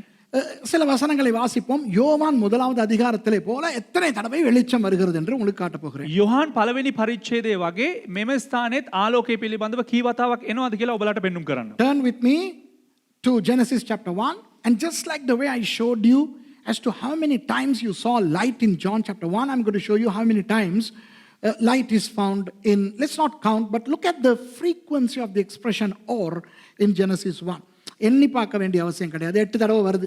ගණන් කරන්න අවශ්‍ය නැහැ. 8 වතාවක් පැමිණෙනවා. It appears 8 times, we don't have to count. But come on, get up and let's continue to read. Let's go to verse 14 onwards. 14 இருந்து வாசிப்போம். 14 වෙනි පදේ ඉඳලා අපි කියවමු. 13வது வசனத்திலே 3வது நாள் முடிந்து விட்டது. 13 වෙනි පදේ 3 වෙනි දවස හමාර වෙනවා. Verse 13 concludes the 3rd day, which means verse 14 is on the 4th day. 14வது வசனம் 4வது நாள் நடக்குது. 14 වෙනි පදේ 4 වෙනි දවස ආරම්භ වෙනවා. பின்பு தேவன் பகலுக்கும் இரவுக்கும் வித்தியாசம் உண்டாகத்தக்கதாக வானம் என்கின்ற ஆகாய விரிவிலே சுடர்கள் உண்டாக கடவது. அவைகள் அடையாளங்களுக்காகவும் காலங்களையும் நாட்களையும் வருஷங்களையும் குறிக்கிறதற்காகவும் இருக்க கடவது என்றார். දෙවියන් වහන්සේ රාත්‍රියෙන් දවාල වෙන් කිරීමට අහස් තලෙහි ආලෝකය වෙත්වා. ඒවා ලකුණු පිණිසද ඍතු පිණිසද දවස් පිණිසද අවුරුදු පිණිසද වෙත්වා. පොළව එළිය දීමට ඒවා අහස් තලෙහි ආලෝකයන් පිණිස වෙත්වායි කීසේක ඒ එසේ විය. And God said, let there be lights in the firmament of the heaven to divide the day from the night, and let them be for signs and for seasons and for days and years. அவைகள் பூமியின் மேல் பிரகாசிக்கும்படிக்கு வானம் என்கிற ஆகாய விரிவிலே சுடர்களாய் இருக்க கடவது என்றார். அது அப்படியே ஆயிற்று. சிங்களம் கேவல இவராய். verse 15. And let them be for lights in the firmament of the heaven to give light upon the earth, and it was so. verse 16 16வது வசனம், தேவன் பகலை ஆள பெரிய சுடரும், அதான் சூரியன், இரவை ஆள சிறிய சுடரும், அதான் சந்திரன் ஆகிய இரண்டு மகத்தான சுடர்களையும் நட்சத்திரங்களையும் உண்டாக்கினார். 16 වෙනි පදේ දෙවියන් වහන්සේ මහත් ආලෝකය දෙක සෑදූසේක. වඩා මහත් ආලෝකය නම් සූර්යයා දිවා භාගයේ කෙරෙහි අධිපතිකම් කරන පිණිසද, කුඩා ආලෝකය චන්ද්‍රයා රාත්‍රී භාගයේ කෙරෙහි අධිපතිකම් කරන පිණිසද උන්වහන්සේ තාරකාද සෑදූසේක. And God made two great lights, the greater light to rule the day, the sun, and the lesser light to rule the night, the moon. He made the stars also. அவைகள் பூமியின் மேல் பிரகாசிக்கவும் பகலையும் இரவையும் ஆளவும் வெளிச்சத்துக்கும் இருளுக்கும் வித்தியாசம் உண்டாக்கவும் தேவன் அவைகளை வானம் என்கின்ற ஆகாய விரிவிலே வைத்தார். தேவன் அது நல்லது என்று கண்டார். පොළවට එළිය දෙන පිණිසත්, දාවාල කෙරෙහි රාත්‍රිය කෙරෙහිද අධිපතිකම් කරන පිණිසත්, අන්ධකාරයෙන් එළිය වෙන් කරන පිණිසත් දෙවියන් වහන්සේ ඒවා අහස්තලෙහි තැබූසේක. දෙවියන් වහන්සේ ඒ යහපත් බව දුටුසේක. And God set them in the firmament of the heaven to give light upon the earth, and to rule over the day and over the night, and to divide the light from the darkness. And God saw that it was good. So on the fourth day, God does not create light, but He creates the sun, moon and the stars. நாலாவது நாளிலே ஆண்டவர் வெளிச்சத்தை உண்டாக்கவில்லை. 4 වෙනි දවසේදී උන්වහන්සේ ආලෝකය මැව්වේ නැහැ. ஆனால் சூரியனையும் சந்திரனையும் நட்சத்திரங்களையும் உண்டாக்குகிறார். නමුත් සූර්යයත් චන්ද්‍රයත් ඒ වගේම තාරකත් උන්වහන්සේ මවනු ලබනවා. ஆனால் முதலாவது நாளிலேயே வெளிச்சம் உண்டாக கடவது என்றார். ප්‍රථම දවසේදීම උන්වහන්සේ ආලෝකය ඇති වේවා කියලා කිව්වා. But on the first day itself God said light be, which means God is not reliant on the sun, moon and the stars for the light. அப்படியானால் එසේනම් ஆண்டவர் வெளிச்சத்துக்காக சூரியனையோ சந்திரனையோ நட்சத்திரங்களையோ நாடுவதில்லை. දෙවියන් වහන්සේ ආලෝකය පිණිස සූර්යාවත් චන්ද්‍රයාවත් තාරකාවන්වත් ඇති කළේ නැහැ. சரி, தேவனுடைய வெளிச்சம் முதல் நாட்கள் மூன்றும் இருந்தன. හරි, දෙවියන් වහන්සේගේ ආලෝකය පළවෙනි දවස් තුල තිබුණා. So the first 3 days enjoyed the light of God. Okay? Now let's go to Malachi, the last chapter of the Old Testament. Malachi chapter 4. மல்கியா 4வது அதிகாரத்துக்கு போகும். பழைய ஏற்பாட்டின் கடைசி அதிகாரம். ඉතින් පරණ කිවිසුමේ අවසාන පොත වශයෙන් තිබෙනවා මලාකි පොතේ 4 වෙනි පරිච්ඡේදයට අපි යමු. மல்கியா 4 பற்றி நான் பிரசங்கம் பண்ணியிருக்கிறேன், யூடியூப்ல இருக்கிறது. මලාකි 4 පිළිබඳව දේශනා කළා තිනවා. ඒ YouTube එකේ අන්තර්ගත වෙනවා. I have preached about Malachi 4, not in English though. Soon you can expect it, okay? Verse 2, இரண்டாவது வசனம். ஆனாலும் என் நாமத்துக்கு பயந்திருக்கிற உங்கள் மேல் நீதியின் சூரியன் உதிக்கும். දෙවනි පදය. නමුත් මාගේ නාමය කෙරෙහි බය ඇත්තා වූ නුඹලාට ධර්මිෂ්ඨකමේ සූර්යයා ස්වකීය පියාපත්වල සුව කිරීම ඇතුව උදාවන්නේය. But unto you that fear my name shall the Son of Righteousness arise. In Malachi chapter 6 and verse 2, there is a prophecy about Jesus coming to the earth. மல்கியா 4:2 ஒரு தீர்க்க தரிசனம் இயேசுவின் வருகை. මලාකි 4 වෙනි පරිච්ඡේදයේ දෙවනි පදයේ එක අනාගත වාක්‍යයක් යේසුස් වහන්සේගේ පැමිණීමට. இயேசுவானவர் இந்த உலகத்துக்கு ஒளியாக வந்தார். යේසුස් වහන්සේ මේ ලෝකයට ආලෝකයක් වශයෙන් පැමිණියා. Jesus came to the earth as a light to the dark world. He says, I am the light. நானே உலகத்துக்கு ஒளியா இருக்கிறேன் என்றார். මම ලෝකයට ආලෝකය වෙනවා කියලා උන්වහන්සේ කිව්වා. இப்போ දැන් வெளிப்படுத்தல் 22க்கு போவோம், கடைசி அதிகாரத்துக்கு. දැන් අපි බයිබලයේ අවසාන පරිච්ඡේදයට එළිදරව් 22 වෙනි පරිච්ඡේදයට යමු. Let's go to the last chapter of the Bible, Revelation chapter 22. Let's read verse 5. 5வது வசனத்தை பாருங்கள். 5 වෙනි පදය බලන්න. அங்கே, அதாவது எங்கே? புதிய வானம் புதிய பூமியிலே இராக்காலம் இராது, விளக்கும் சூரியனுடைய வெளிச்சமும் அவர்களுக்கு வேண்டுவதில்லை. தேவனாகிய கர்த்தரே அவர்கள் மேல் பிரகாசிப்பார், அவர்கள் சதா காலங்களிலும் அரசாளுவார்கள். 5 වෙනි පදය මේ ස්ථානයේ සඳහන් වෙනවා. එහි කියලා කියන්නේ කොහෙද? අලුත් අහසත් අලුත් පොළව තුලත් රාත්‍රියක් තවත් නොවන්නේ පහන් ආලෝකයවත් සූර්යාලෝකයවත් ඔවුන්ට ඕන නැත. මක්නිසාද ස්වාමී වූ දෙවියන් වහන්සේ ඔවුන්ට ආලෝකය දෙනසේක ඔව්හු සදා කාලෙටම රජකම් කරන්නෝය. And there shall be no night there, and they need no candle, neither light of the sun, for the Lord God giveth them light, and they shall reign forever and ever. There is no need for the sun in the new heaven and the new earth. புதிய வானம் புதிய பூமியிலே சூரியன் தேவையில்லை. අලුත් අහසත් අලුත් පොළවත් තුල සූර්යයා අවශ්‍ය වන්නේ නැහැ. அந்த புதிய வானமும் புதிய பூமியும் எப்படி இருக்கும் தெரியுமா? ඒ අලුත් අහසත් ඒ අලුත් පොළවත් කොහොම තියෙනවද දන්නවද? Do you know how the new heaven and the new earth are going to be? Just like the first 3 days of God's initial creation. தேவனுடைய அந்த முதல் 3 நாட்களும் எப்படி தேவனுடைய வெளிச்சம் இருந்ததோ ஆதியாகமத்திலே அது போலத்தான் இருக்க போகிறது. දෙවියන් වහන්සේගේ මැවීම තුල ප්‍රථම දවස් තුන කෙසේද උන්වහන්සේගේ ආලෝකයේ තිබිලා තිබුණේ අන්න ඒ ආකාරයට එලිදරව් 22 වෙනි පරිච්ඡේදයේ 5 වෙනි පදයේ තිබෙන ඔය අලුත් අහස පොළව තිබෙන්න යනවා. அந்த ஆரம்பத்தில் எவ்வளவு மகிமையாய் ஆண்டவர் இந்த உலகத்தை உண்டாக்கினாரோ ආරම්භ කාලයේ කෙතරම් මහිමකින් දෙවියන් වහන්සේ මේ විශ්වයේ ලෝකය නිර්මාණය කරාද ඒ අයුරින් තිබෙන්න යනවා. அதே மாதிரி தான் புதிய வானமும் புதிய பூமியும் இருக்கும். ඒ ආකාරයෙන්ම තමා අලුත් අහසත් අලුත් පොළවත් තිබෙන්න යන්නේ. The initial glory in which God created the cosmos is going to be the glory that the new cosmos is going to take shape. And finally, let's see what the Lord has to tell us. ஆண்டவர் நமக்கு என்ன சொல்ல இருக்கிறது என்ற கடைசியாய் பார்ப்போமா? අවසානයේ දෙවියන් වහන්සේ අපිට මොනවද කියන්නේ කියලා අපි බලමුද? பாருங்கள், බලන්න. மத்தேயு 5ஆம் அதிகாரத்தை நீங்கள் பார்த்தால், මතෙව් 5 වෙනි පරිච්ඡේදය ඔබලා බැලුවා නම් if you look at Matthew chapter 5, you will see an interesting thing. When Jesus saw the multitudes, he ascended the hill. திரளான ஜனங்களை அவர் கண்ட பொழுது மலையின் மேல் ஏறினார். බොහෝ ජන සමූහයක් යේසුස් වහන්සේ දකිනකොට උන්වහන්සේ කන්දකට නැගුණා. அவர் உட்கார்ந்த பொழுது උන්වහන්සේ අසුන් ගන්න විට அவருடைய சீஷர்கள் அவரிடத்தில் வந்தார்கள். ඔවුන්ගේ ගෝලයන් ඔවුන් ළඟට පැමිණියා. When Jesus sat down, his disciples came to him. How many? 12. எத்தனை சீஷர்கள்? කී දෙනෙක්ද ගෝලයෝ? 12 දෙනෙක්. 12 பேர். அவர் தமது வாயை திறந்து அவர்களுக்கு, எவர்களுக்கு? அந்த 12 சீஷர்களுக்கும் சொன்னது என்னவென்றால், ඔවුන් ඒ ගෝලයන් 12 දෙනාට කියන යේසුස් වහන්සේ තමන්ගේ මුඛය ඇරලා ඔවුන්ට ඒ ගෝලයන් 12 දෙනාට කුමක්ද කීවේ කිව්වොත් and Jesus opened his mouth and started teaching them. Them who? The 12 disciples. And then he talks about the beatitudes. அப்புறம் அந்த 8 ஆசீர்வாதங்களை, பாக்கிய வசனங்களை பேசுகிறார். අර භාග්‍ය ආශිර්වාදලත් වචන නැත්නම් අට පිළිබඳ කාරණා අට පිළිබඳ උන්වහන්සේ කතා කරා. 13வது வசனத்தில் நீங்கள் உப்பாய் இருக்கிறீர்கள் என்றார்.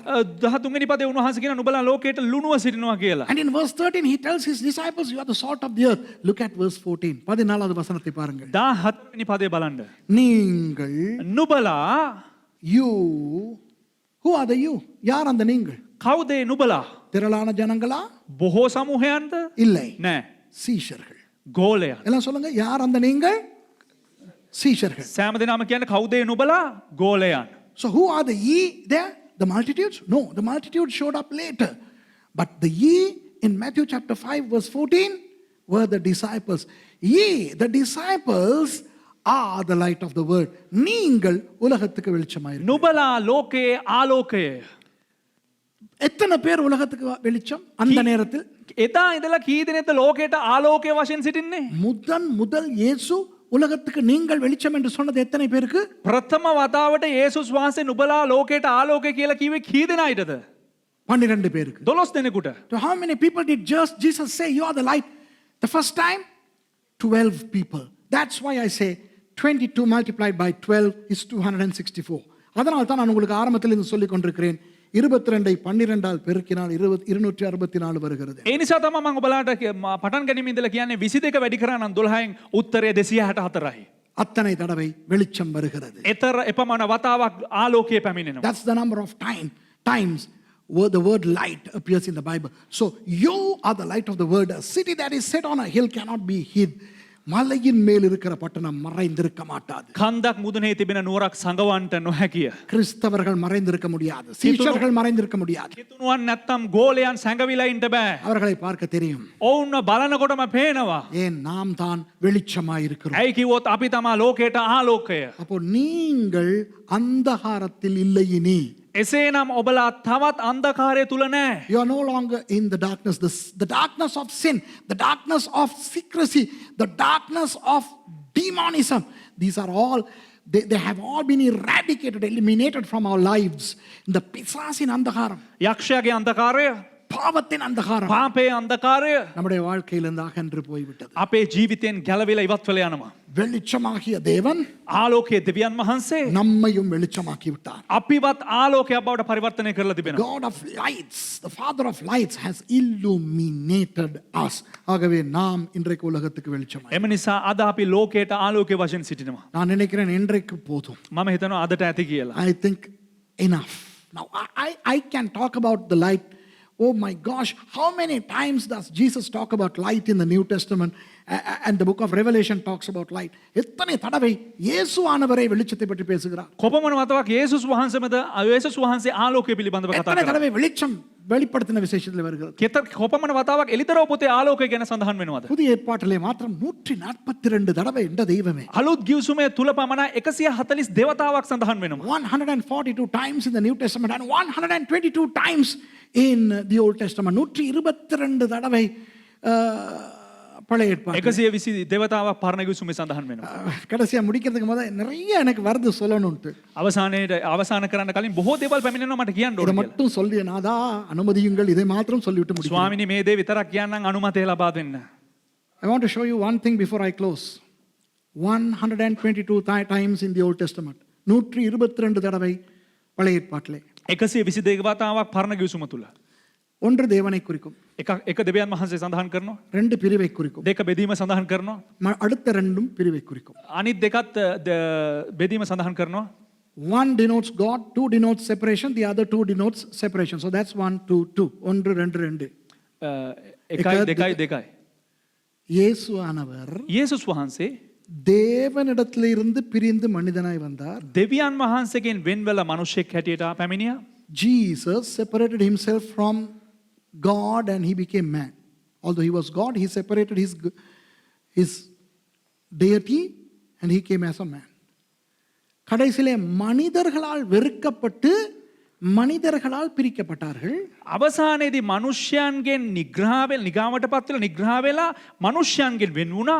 Then people discarded him, separated him from them, and he hung on the cross between the heaven and the earth. பரலோகத்துக்கும் பூமிக்கும் இடையிலே அவர் சிலுவையிலே தொங்குகிறார். பூமிக்கு மேலே வானத்துக்கு கீழே. ඊට පසුව ස්වර්ගයටත් පොළොවටත් අතර උන්වහන්සේ කුරුසේ තනි වෙනවා. அந்த ஒருவர் ඒ එක තැනත්තා தேவனிடத்திலிருந்து பிரிந்து சிலுவையிலே தொங்குகிறார். දෙවියන් වහන්සේගෙන් වෙන් වෙලා කුරුසේ සිටිනවා. மனிதனிடத்திலிருந்து பிரிந்து சிலுவையிலே தொங்குகிறார். මිනිස්යන්ගෙන් වෙන් වෙලා කුරුසේ සිටිනවා. That God separated himself from the heaven and he hung on the cross. And he was separated from the word and he hung on the cross. So on the cross was he in the middle of both two separations.